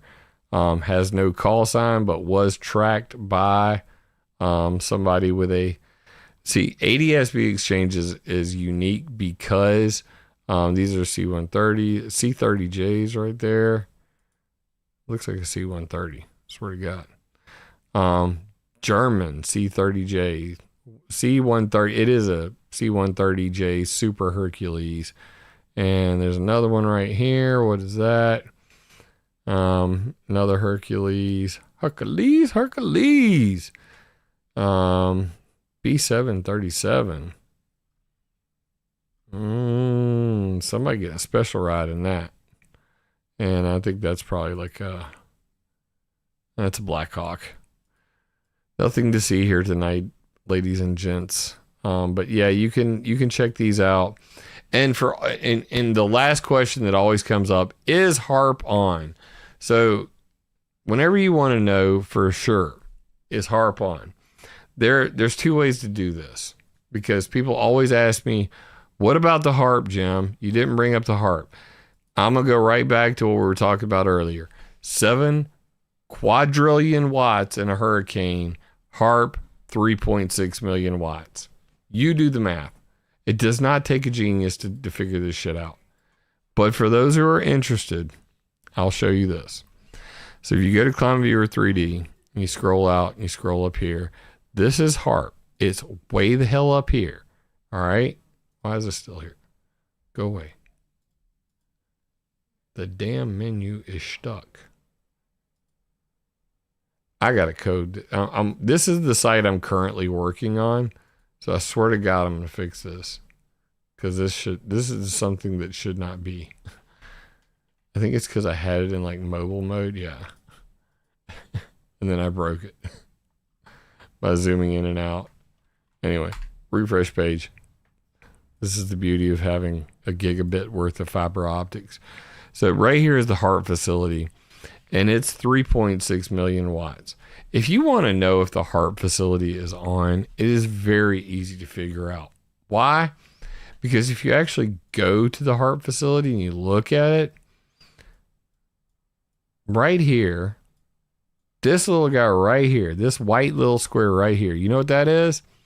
That is a radar that tells airplanes to get the hell out of the way. So that flight radar right there will tell them, don't fly here. And I can actually show you that. If you go right here to atmospheric sensors and EMF sites, and then I just control F and I type in HARP and go here. And then this is actually the HARP facility map. And you can see it for yourself. This is the 60 kilowatt S-band aircraft alert radar. So in order for them to keep from frying planes in the sky, they have to warn people. So there's one here and there's one here. So that's what's called a NOTAMs, or a notice to airmen. This would be broadcast to anybody flying in the area around HARP. All right. I got a little tree over there in Rumble chat asking about towable harps. I do cover that. It is on Weather Mod History. Let me go here real quick and I'll show you. For those who are curious about why they sold HARP, go here to Space Weather Modification. Go here to... Well, this is what happens when you play too many first-person shooter games. You wear out your left mouse button a lot. But anyway, if you go to right here where it says Essential Reading, HARP on a boat, ionospheric heaters go mobile. And this will bring you over here because this boat is real. This boat is real. And trucks and trailers, that they have things like the microwave ionosphere reconfiguration and ground-based emitter, Mirage. This one's just for you, little tree, since you brought it up.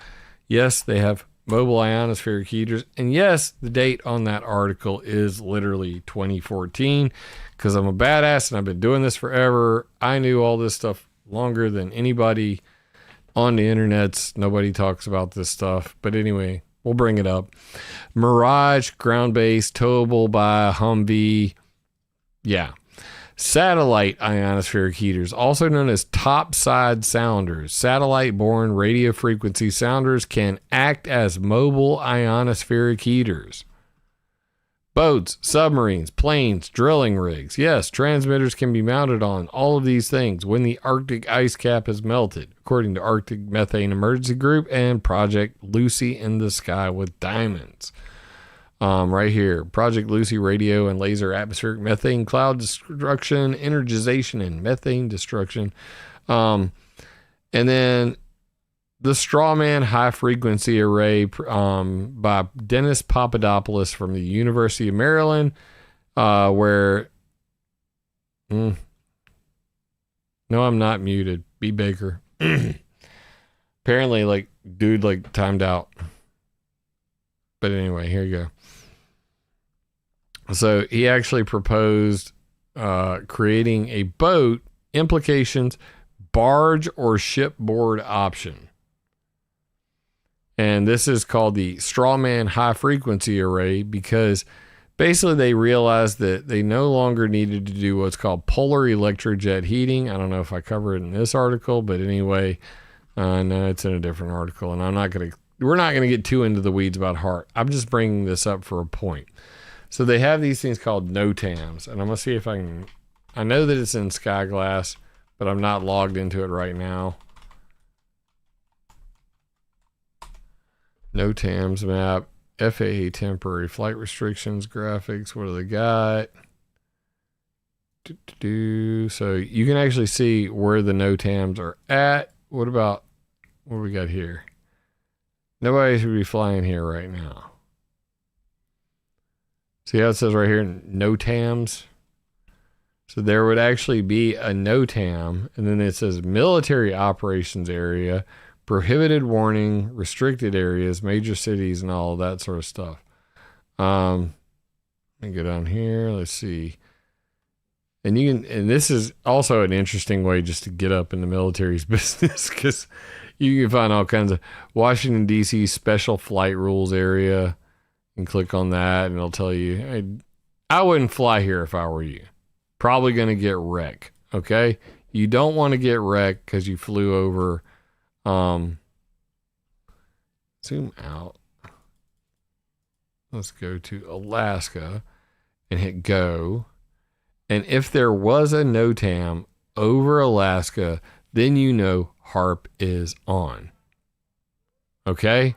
This is the easiest way to be able to tell right away, because they don't want any plane flying over a 3.6 million watt ionospheric heater with a 5 billion watt effective radiated power.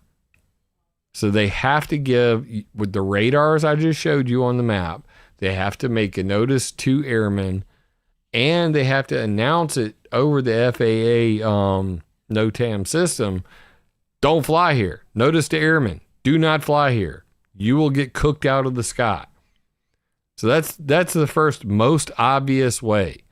I wonder if they have what they have for South Carolina, because that's where IB's at, and there should be something around Shaw Air Force Base, because we have a bombing range, and I watch all the planes fly around it all the time. Oh, come on. Do you guys have like the slowest freaking website, or what in the absolute hell?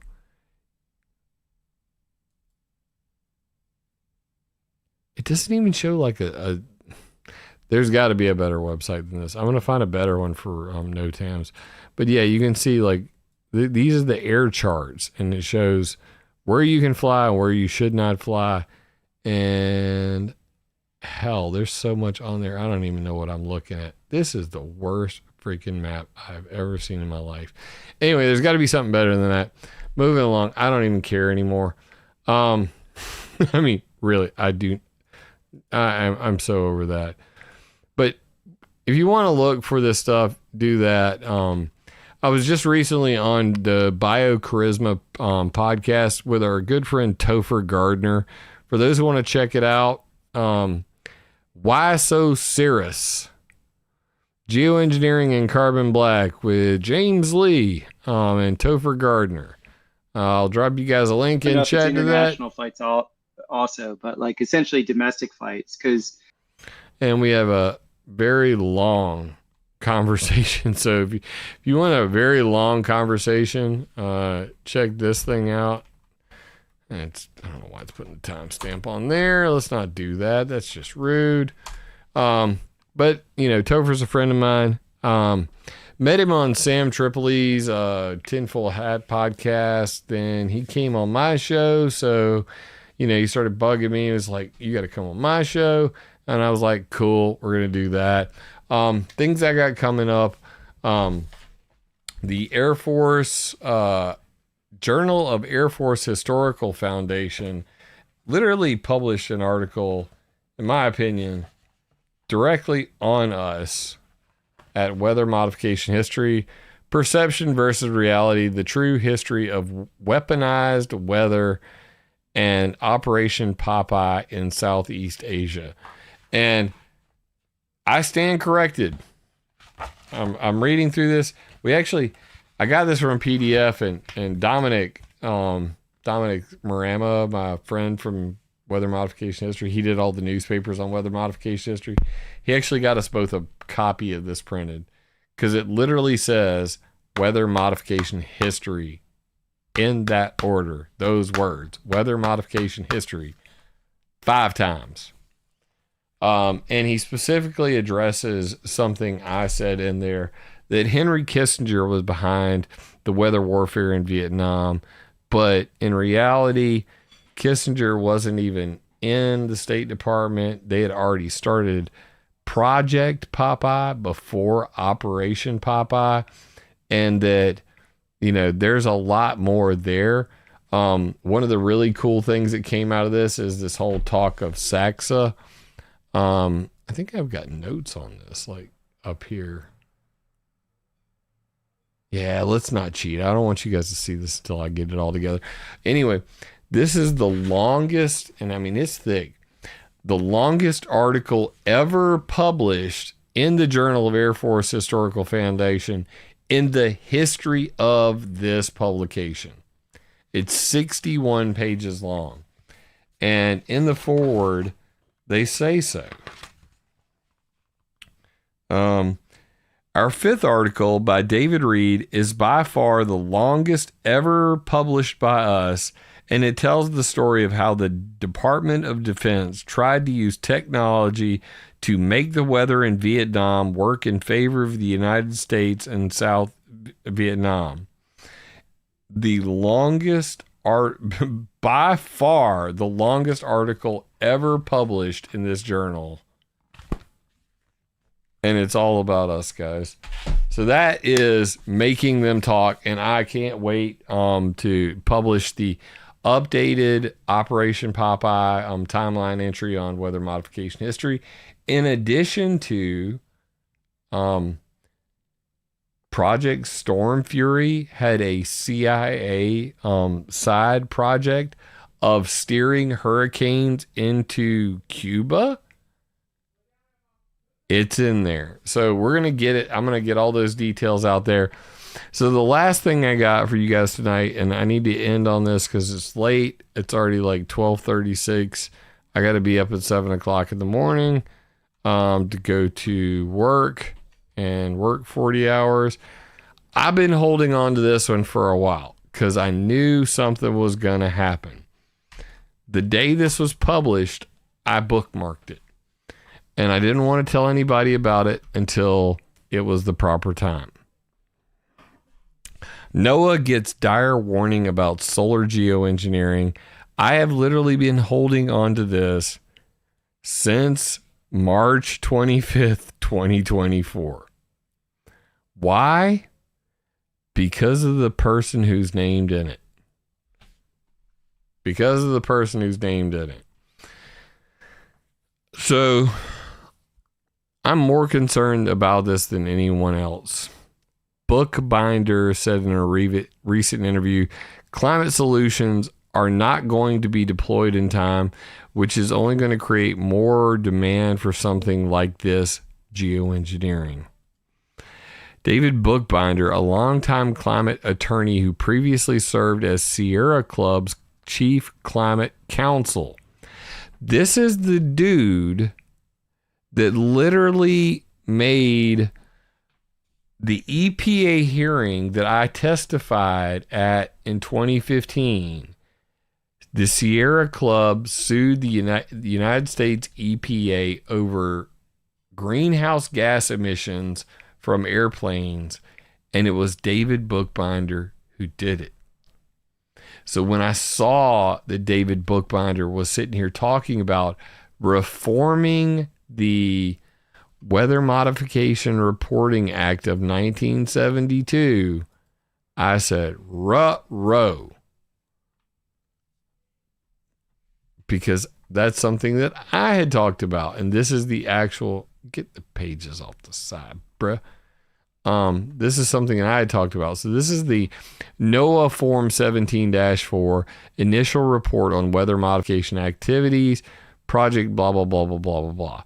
Why does this matter? I'm gonna just grab this. Well, shit, just make a new tab. Weather modification history.com. Go to timeline. Go to here. Go to here. Because these two fools named Andrew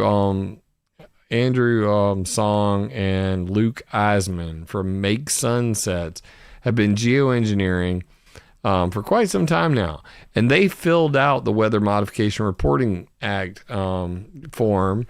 This is the Weather Modification Reporting Act of 1972, which requires you to fill out this image and this little document here. And this is what they wrote on it. Project or activity designation, if any. Cooling Earth.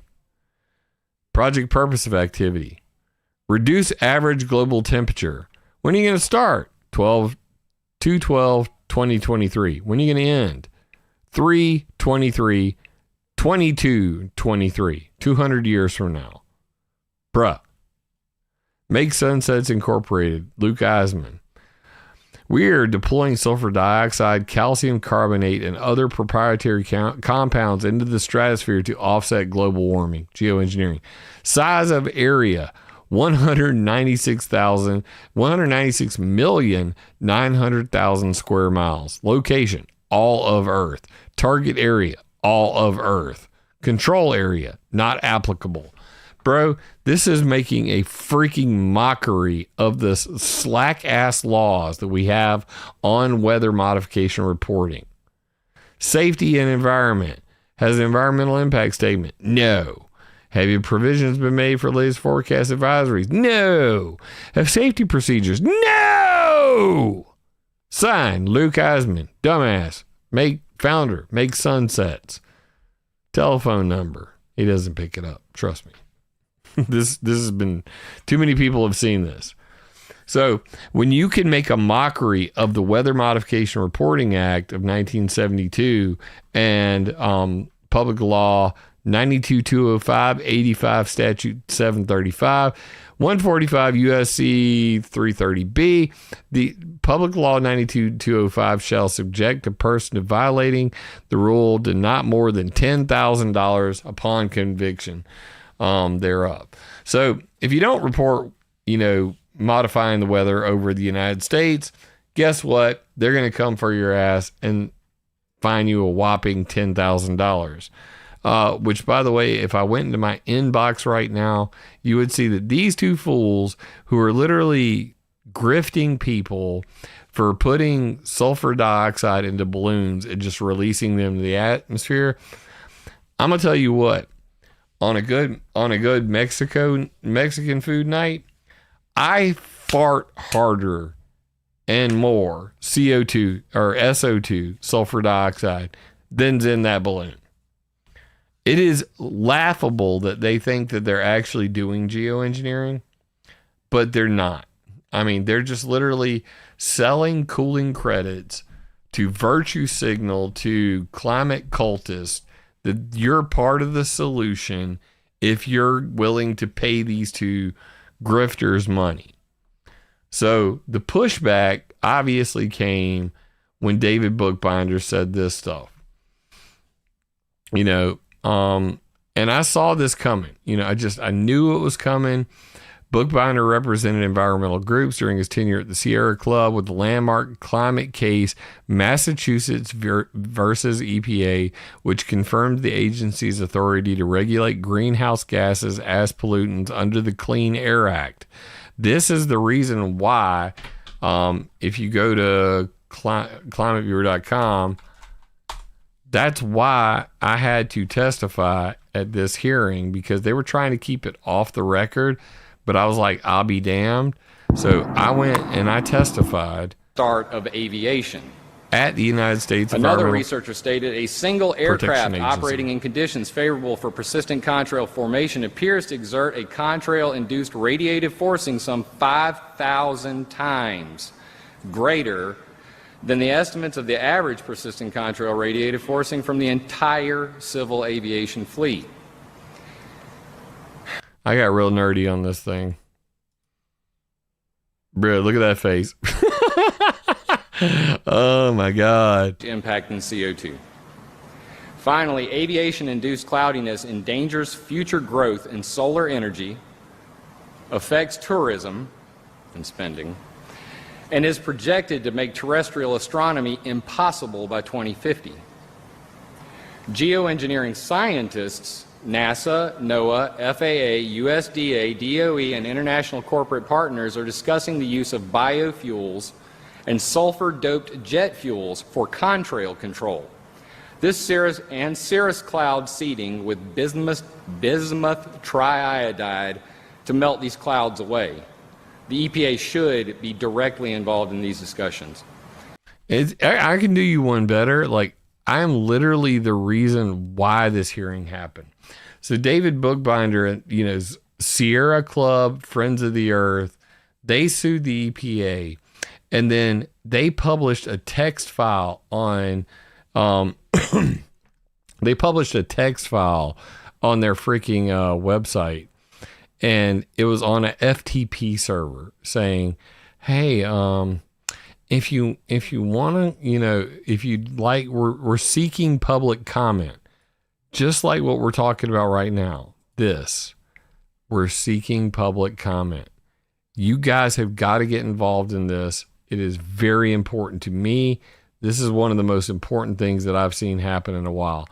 And I got to give a shout out to, let's see, at Liz M. Halloran for showing me this link. I stumbled across her NOAA's request for comments on solar radiation modification due November 19th. And there's the link. I'm going to give you guys the link in chat right now before I forget. And I'm going to mirror this PDF on ClimateViewer.com and weathermodificationhistory.com, so we have it. But there is the big ass link. You guys have got to get involved on this, because we need to send as many comments as possible in, and I will give you guys a great source to base your comments on, because that would be me. So what I want you to do is come up here to weathermodificationhistory.com, click on facts, go to geoengineering. I'm going to leave that for you in the chat. And these are all the reasons why they should ban geoengineering. I said that. Ban geoengineering. What do you mean bad link? It's not working because it's so damn long. We'll have to try another way. Up in Connecticut says bad link. Anybody else able to confirm that in the chat source? Is that working for you? Because I can go mirror it right now.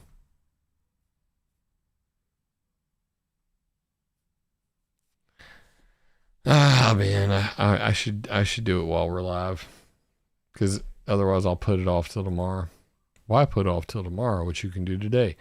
We can throw it in the Telegram chat too. Can't you use a tiny URL? Like what? Like Bitly? Don't they charge money for that shit now? Yeah. Give me a free link shortener.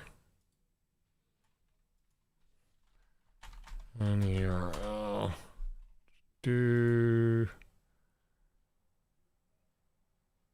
Really? I just want a short one, dude. All right, give me a long ass URL. Shabanga, back to tiny, enter, and shorten. Copy. Testing. Works is tiny URL right there. Share it around. Shabanga.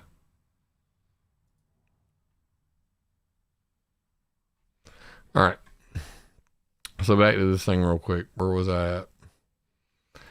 You can go to the geoengineering page and tell them the reasons why you don't want this to happen. They should require anybody that's going to attempt to do geoengineering to report. But if they're not including this information, they're missing the whole point. So this is my geoengineering page. And as you can see, geoengineering, climate engineering, climate intervention.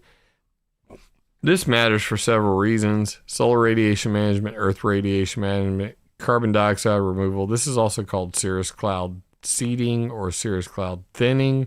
Nobody talks about this, but this is actually melting the chemtrails away. It's another form that does not get talked about. These are all the different types of geoengineering, from marine cloud brightening to space mirrors, reflective aerosols, all that. Screw all that. Who's funding it? If you want to know who's paying for it and who the scientists are, here's the entire network of people that are funding geoengineering. Opposition to geoengineering calls for a ban. ETC Group and Geoengineering Monitor, they've written a manifesto called Hands Off Mother Earth. Then there's the Solar Geoengineering Non-Use Agreement. More than 300 academics from 50 countries said, how about we don't do geoengineering? 27 reasons to ban geoengineering solar radiation modification, because there's only Alan Robach was only able to come up with 6 reasons to do it and 27 reasons not to do geoengineering. Oh, by the way, military use of technology is listed on there. But more important than any of these reasons is solar radiation modification will kill people. So I want you guys to go to this page, weathermodificationhistory.com/geoengineering, weathermodificationhistory.com/geoengineering. And I'm going to post that tiny URL everywhere. What I'm going to do is I'm actually going to mirror it, and it'll be like, like weathermodificationhistory.com/geoengineering-comments, something like that, .pdf, so that you can actually, I'm going to mirror that PDF to my server. I want to share it out to everybody along with this page, and that way everybody knows, where to go to get this information. And that way we can all do that together. Because I'm not going to trust some tiny URL. That extremely long URL could be bunk at any moment. So I'm going to go and download that again. Put it in my downloads folder. Shaboom. And we'll put that up on the website so that everybody has one, because this is on like googlegroups.com, which is kind of creepy, and could disappear at any time. But I've backed it up on my laptop. I've got it on my flash drive. This is on my home computer. I will put it up on my server and make sure everybody gets a copy of that. But I want you guys to understand, the why this is important. This is a really important moral point. So if I made a decision, or if there was a collective decision to do a geoengineering program, and you put, say, the kind of program I think makes more sense to put about 1 million tons a year in, but let's say, you might end up killing many tens of thousands of people a year as a direct result of that decision. I think that has moral consequences. I don't sweep it under the rug. So this is a case where I take this much differently from Alan and think it's a much more serious issue. Now, it's true that as part of doing that, you would hope that the overall benefits of human mortality would be so that you would save many, many more people than that. But the fact that you would save more people than you kill doesn't mean there's no moral impact of making a decision that directly kills people. And I think that we who talk about this have a duty to be clear-eyed about the direct risks involved in doing it. So that's the Alan Robach right there, that wrote the 27 reasons, sitting across the table from David Keith. And if you don't know who David Keith is, you don't know anything about geoengineering, which is why I put that stuff up above so people can get to know these names. How to deal with the losers. This is about geoengineering governance. If you go to ClimateViewer.com, you can even get into all of the stuff like, how geoengineering could lead to World War III. Because at the end of the day, this is an NMOD violation waiting to happen. If you've been following our Telegram chat, you'd already know that they just recently said, hey, this is a bad idea to do marine cloud brightening because it would ruin weather in Europe, etc. So we got a big problem on our hands. My solution that I'm working on is called the Environmental Modification Accountability Act. Until we can actually get something like that on the boards, this is the best shot we've got at really screwing with them right now. Is until November, I believe it was 26th or 29th. What was it? I want to be clear. November 19th. So, of course, everybody, you know how these things work. Right now, what's the most important thing in the world to like 90% of the people in the United States? Donald Trump versus Kamala Harris. We're in an election season, and out of nowhere, poof, David Bookbinder and his crew are trying to change the weather modification laws to make it more clear on how to report geoengineering activities so they don't break the law in the U.S., so that they can comply with the Weather Modification Reporting Act of 1972, when in reality, this whole idea of spraying chemicals into the sky will kill people, will change rainfall patterns worldwide, will do so many detrimental things. This is a deal breaker for me. I have 2 daughters. I don't want them to grow up in a world where legalized geoengineering is running amok. We already have enough problems with the freaking airplanes, mucking up my sky, freaking digital clouds and white snakes and digital clouds everywhere. I'll be damned if they're going to legalize geoengineering through the back door of the Weather Modification Reporting Act of 1972. And if they're going to allow that sort of thing to happen, then at the very least, they should have to require a 1-year period notification before they attempt outdoor experiments, so that they can seek public comments, so that we could tell these motherfuckers, how about no, motherfucker? How about no? How about you don't geoengineer?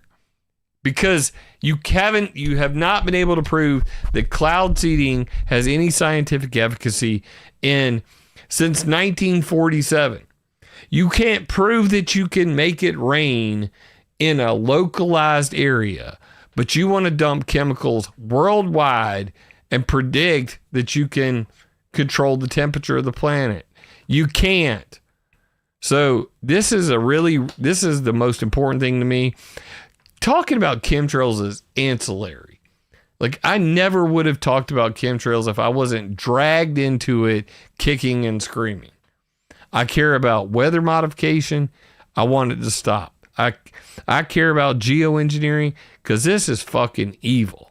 I care about space weather modification because as above, so below. What they're doing up there affects down here in ways we do not understand. Nobody understands, and there are no sensors to warn us at all.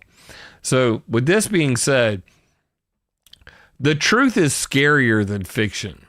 It makes no sense to me why there are jackasses out there fear porn pushing on this whole NEXRAD hoax, which is provably a hoax. 750,000 watts versus 7 quadrillion watts of energy in a hurricane is like, I want to say using a toothpick, but it's much smaller, but we'll use a toothpick just for an analogy. It's like poking Joe Rogan's bear that he always talks about with a toothpick. Hey, Mr. Bear, take that, Mr. Bear. I'll poke you with my little toothpick. That bear's going to eat your ass, and it's going to ignore your toothpick, just like it would ignore a weather radar. The weather radar is the reason why you can even see the rain coming out of the hurricane. If it was in a fixed location, you wouldn't see the rain. All you would see is the beam. Don't be an idiot. And don't let these people, like, I'm begging everybody that hears my voice to share this video and then go harass these people. Like, mock them mercilessly. Tell them to knock it off. It is ridiculous for them to keep this stupid NEXRAD hoax going. It is a distraction, and it is a fucking insult to people who are literally fighting for their lives, trying to put their lives back together after a hurricane. I went through Hurricane Hugo in 1989 when I was 13 years old. It took us a month before we had roads open and support coming in. No running water, no power. It took us a year to put Sumter, South Carolina back together to where it was even close to what it was like before. I have been through several hurricanes since. And I'm going to tell you what, the people that are up there that got flooded out in Asheville and all of these areas around North Carolina,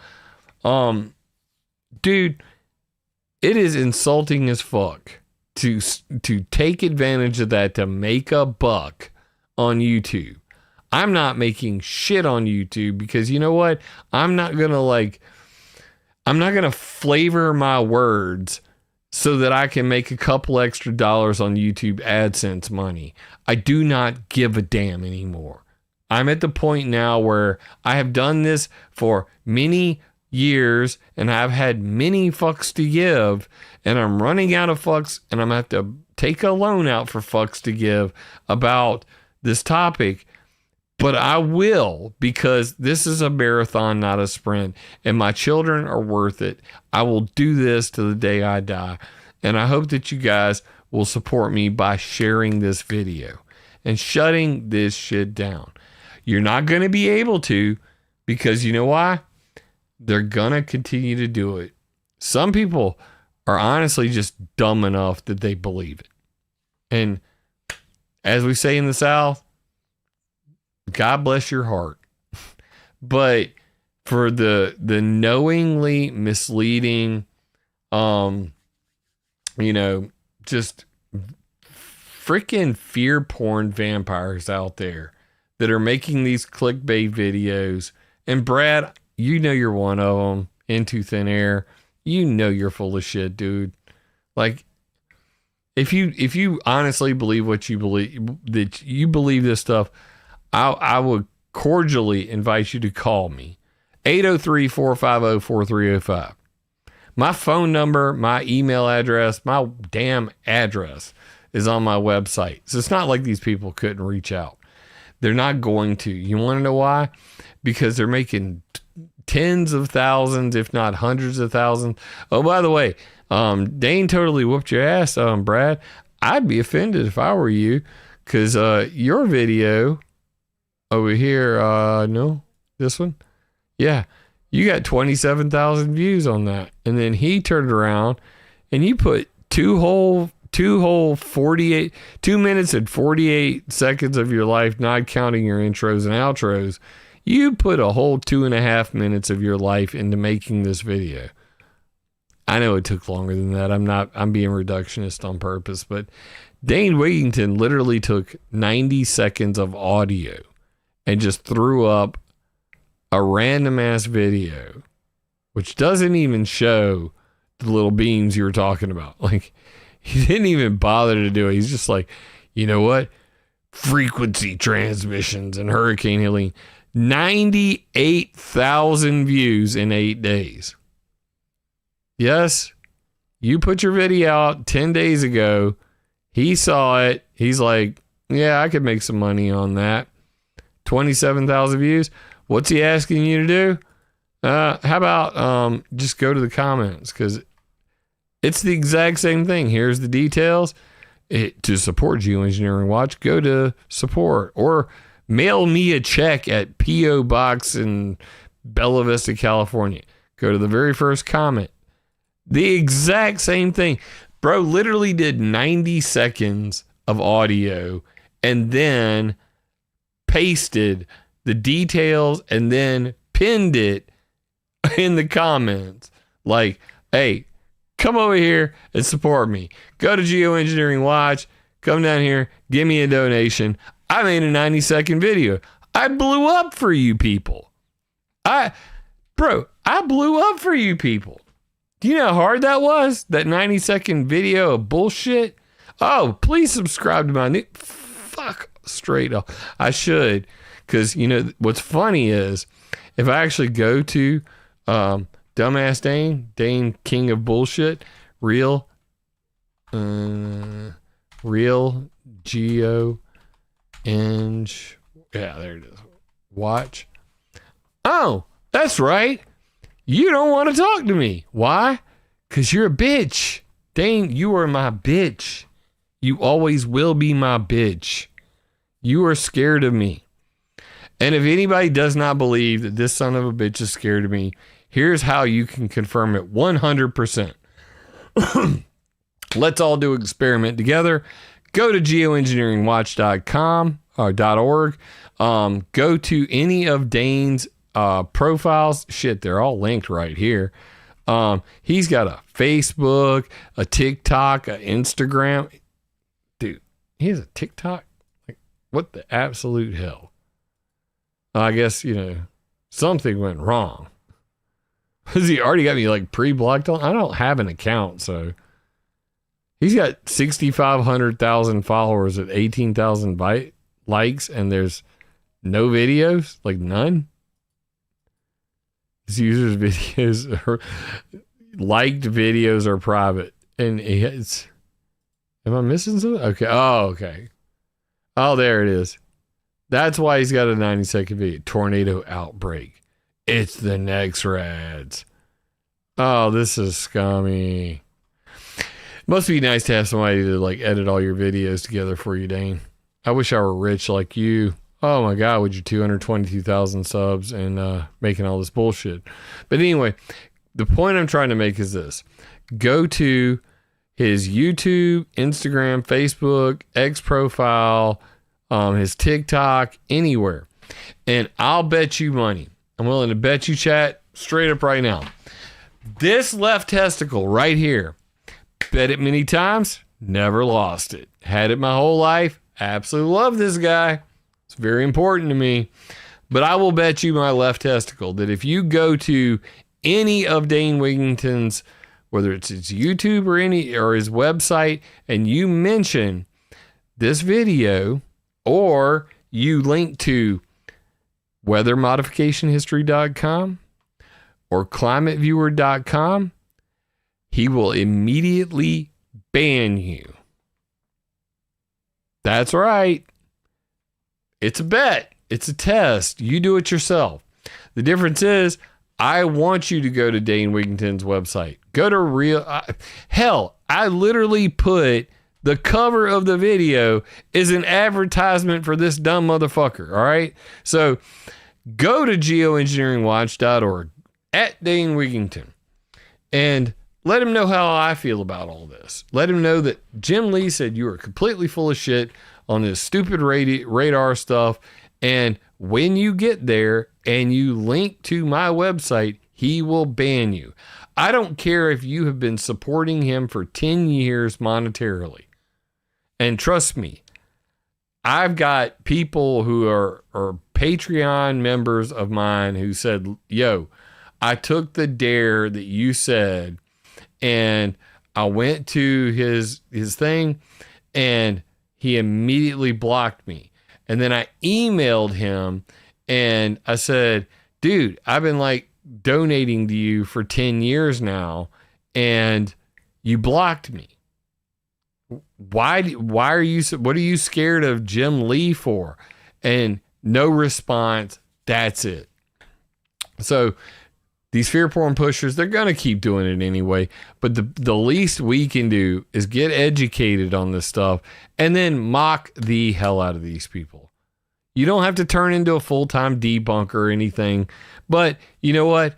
If you're going to do it for anything, do it for the lulz. Do it for humanity. Do it because it's right. Do it for the truth.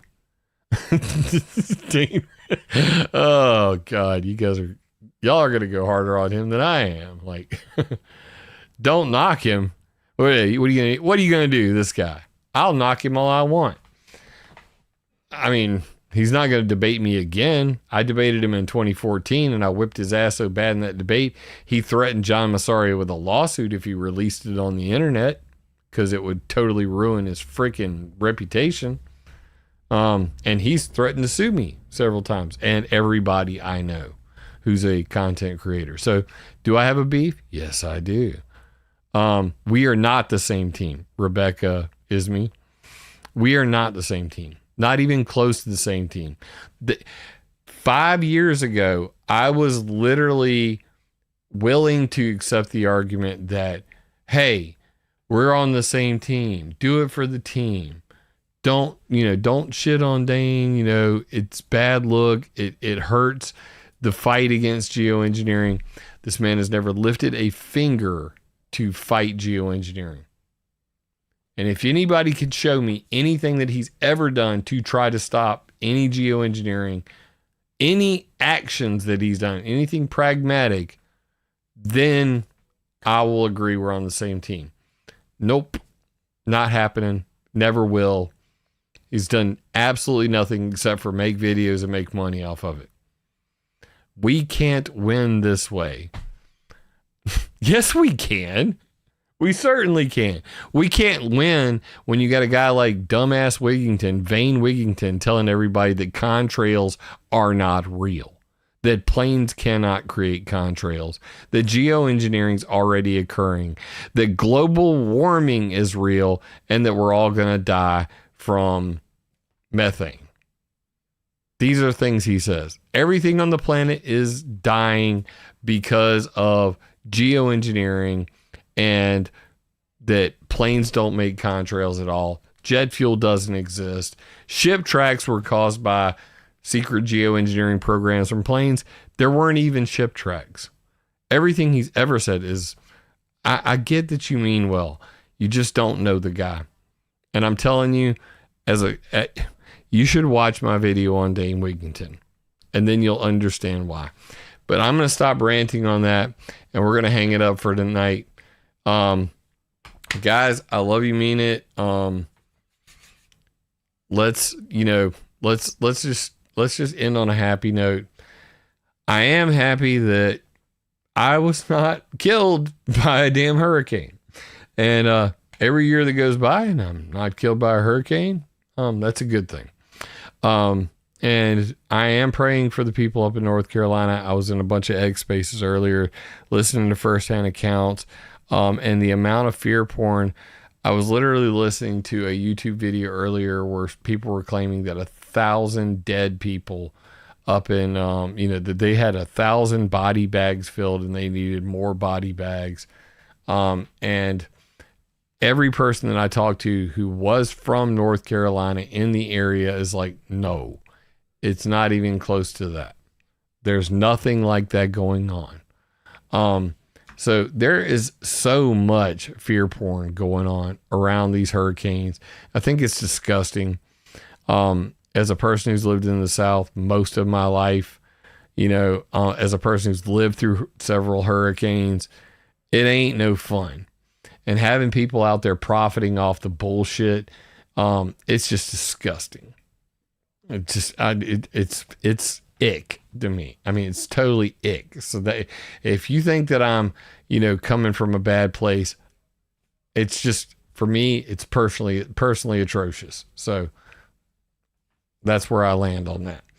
Well, now you got your full history and education on the power of our minuscule radars, even our most powerful radars compared to hurricanes. Radio frequency radars cannot control the weather. They cannot create HARP waves in the sky. They cannot do the things that people think, because otherwise, if they could, there would be patents for these things and people would be writing scientific papers out there talking about how we can do all of these things.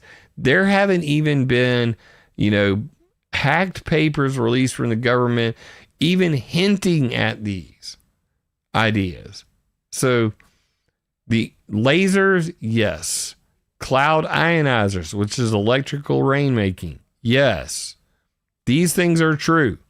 Well documented on my website, names, addresses, companies, all of that.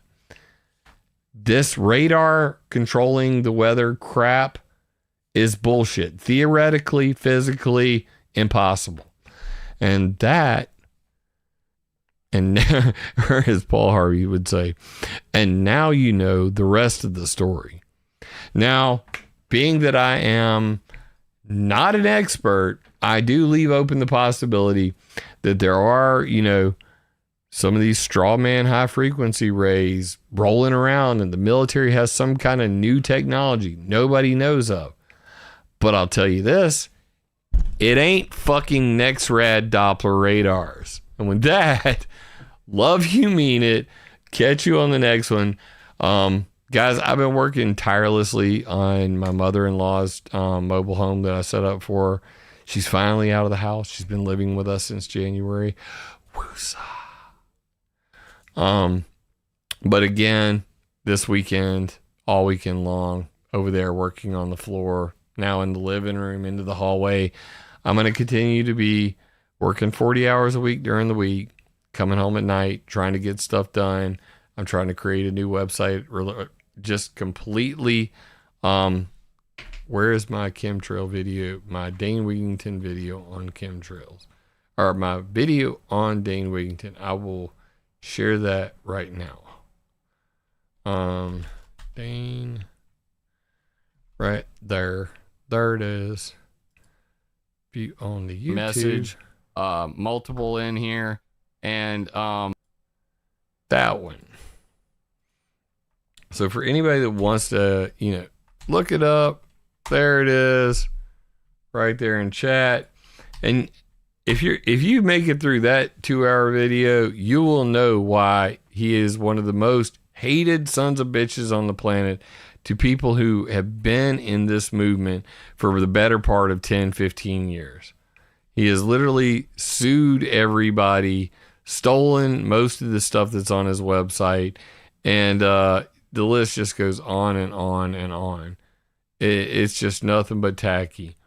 But hey, it's a whole bunch of gossip too. This is me during Graves' disease. Look at how sick I was, bro. Bro, look at that hair. Bro. I mean, if you go back and you look at some of my old videos, this is me in front of the US EPA. Like, this is when we went and testified. Patrick Roddy, he's gone. Michael Murphy, gone. Amanda Bays, I think she's gone. Is she still out there? Madison Star Moon. Max Bliss, he still emails me regularly. Mike Morales, he passed away. And so many people that have left us, that have been in this for so long. But yeah, this video right here. The patent plagiarism video, I took it down because of people like Rebecca. Because Rebecca, just so you know, that's why I took down the video this was originally titled, that the same image at the beginning right here, patent plagiarism, Dane Wigington's history of attacking activists. This is the original video that was called Dane Wigington patent plagiarism. And I took down 3 videos I made about him because of people like you saying,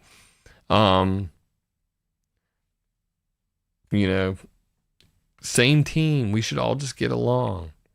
But at some point, Jamie Lee, he just passed away, a plaintruth.info.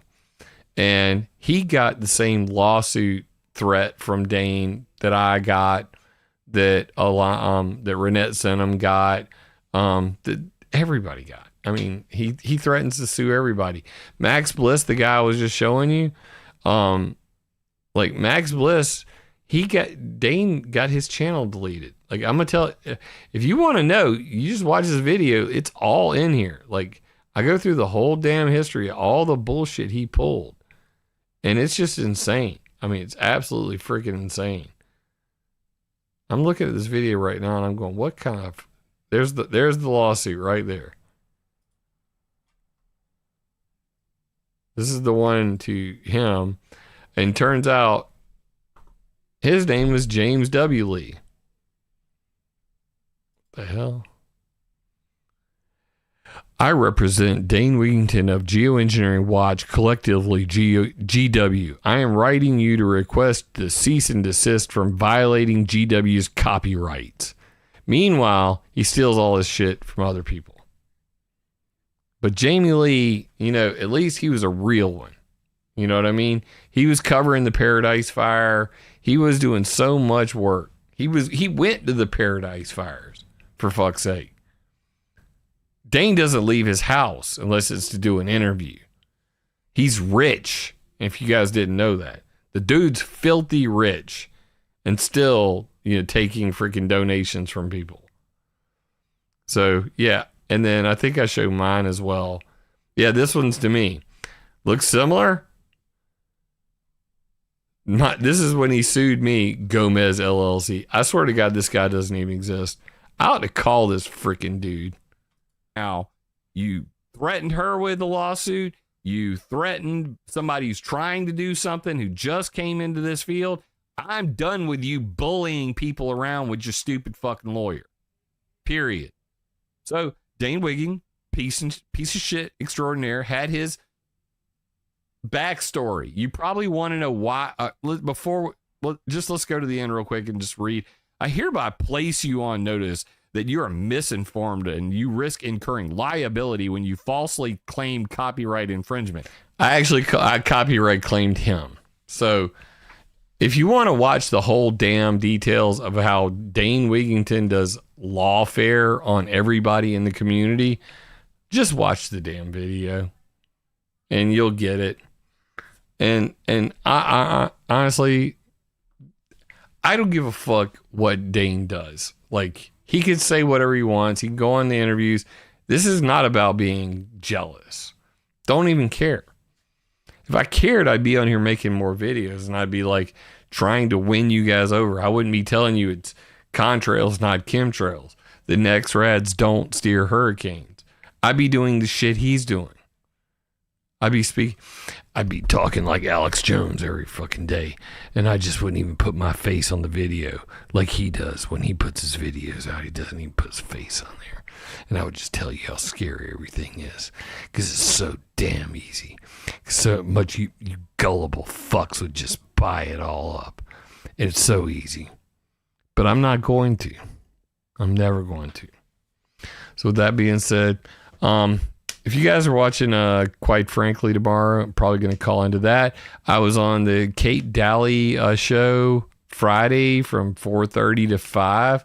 If you guys ever check Kate Daly out, Kate Daly radio show, there's a clip of that. I was just going to take that clip and make it into a video, and I certainly wouldn't have ended up here 2 hours and 30 fucking 1 minutes the night before I go back to work. But I had to get this in before the end of the weekend because we got another hurricane coming up and there's going to be a whole bunch more bullshit to come out. So just be on guard. Know that this is par for the course at this point. These scumbags go and make fear porn because it makes them money. And in the case of Dane Wigington, he's literally threatens to sue anybody who screws with his playground. So that's where we land. You know what? I said I wasn't going to hit the button, so I'm not going to. Love you guys. Peace. Pray for the people who are in the hurricane path, that they safely make it through it. Pray for the people who've already been through the previous hurricane, which was a tropical storm, which is a very serious rain event, which did have downdrafts and possibly tornadoes, but was not a hurricane because it didn't qualify as a Category 1 hurricane. But pray for them nonetheless, and pray that these people grow some freaking morals. They never will, but God forgive them for being the people they are and doing the evil, just deception on people for their own monetary gain. And God forgive me for the hate and anger that I show when talking about this, because I too am a flawed man and nobody's perfect. Amen. So with that being said, reset, woosah. Love you guys. I'm going to go to work in the morning. Please share the video if you enjoyed this, and check out all my resources. They're available, connect.climateviewer.com. Lots to dig into, and love you, mean it. And oh yeah, attack ideas, not people. And by that I mean, do not physically attack people. Calling people dumbass is not an attack. And if you think that words are violence, you're part of the problem. There's no such thing as hate speech, only speech that you hate. And with that being said, attack ideas, not people. Love you, mean it. If this video resonates with you, leave me a comment, because I love hearing from y'all. First time here, be sure to subscribe and click the bell. Yeah! Remember, It would be impossible for me to do this without your support, so please join my Patreon or buy me a coffee on PayPal. And always, attack ideas, not people.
Kids are impressionable. That's why here at this station, we watch the programs and commercials your child watches carefully. He may see bad guys, but not in the role of heroes. And he'll learn that crime doesn't pay. Because your child's welfare is our concern, too. That's part of our code. Better than anything you can get without a prescription. Anything. It's the best.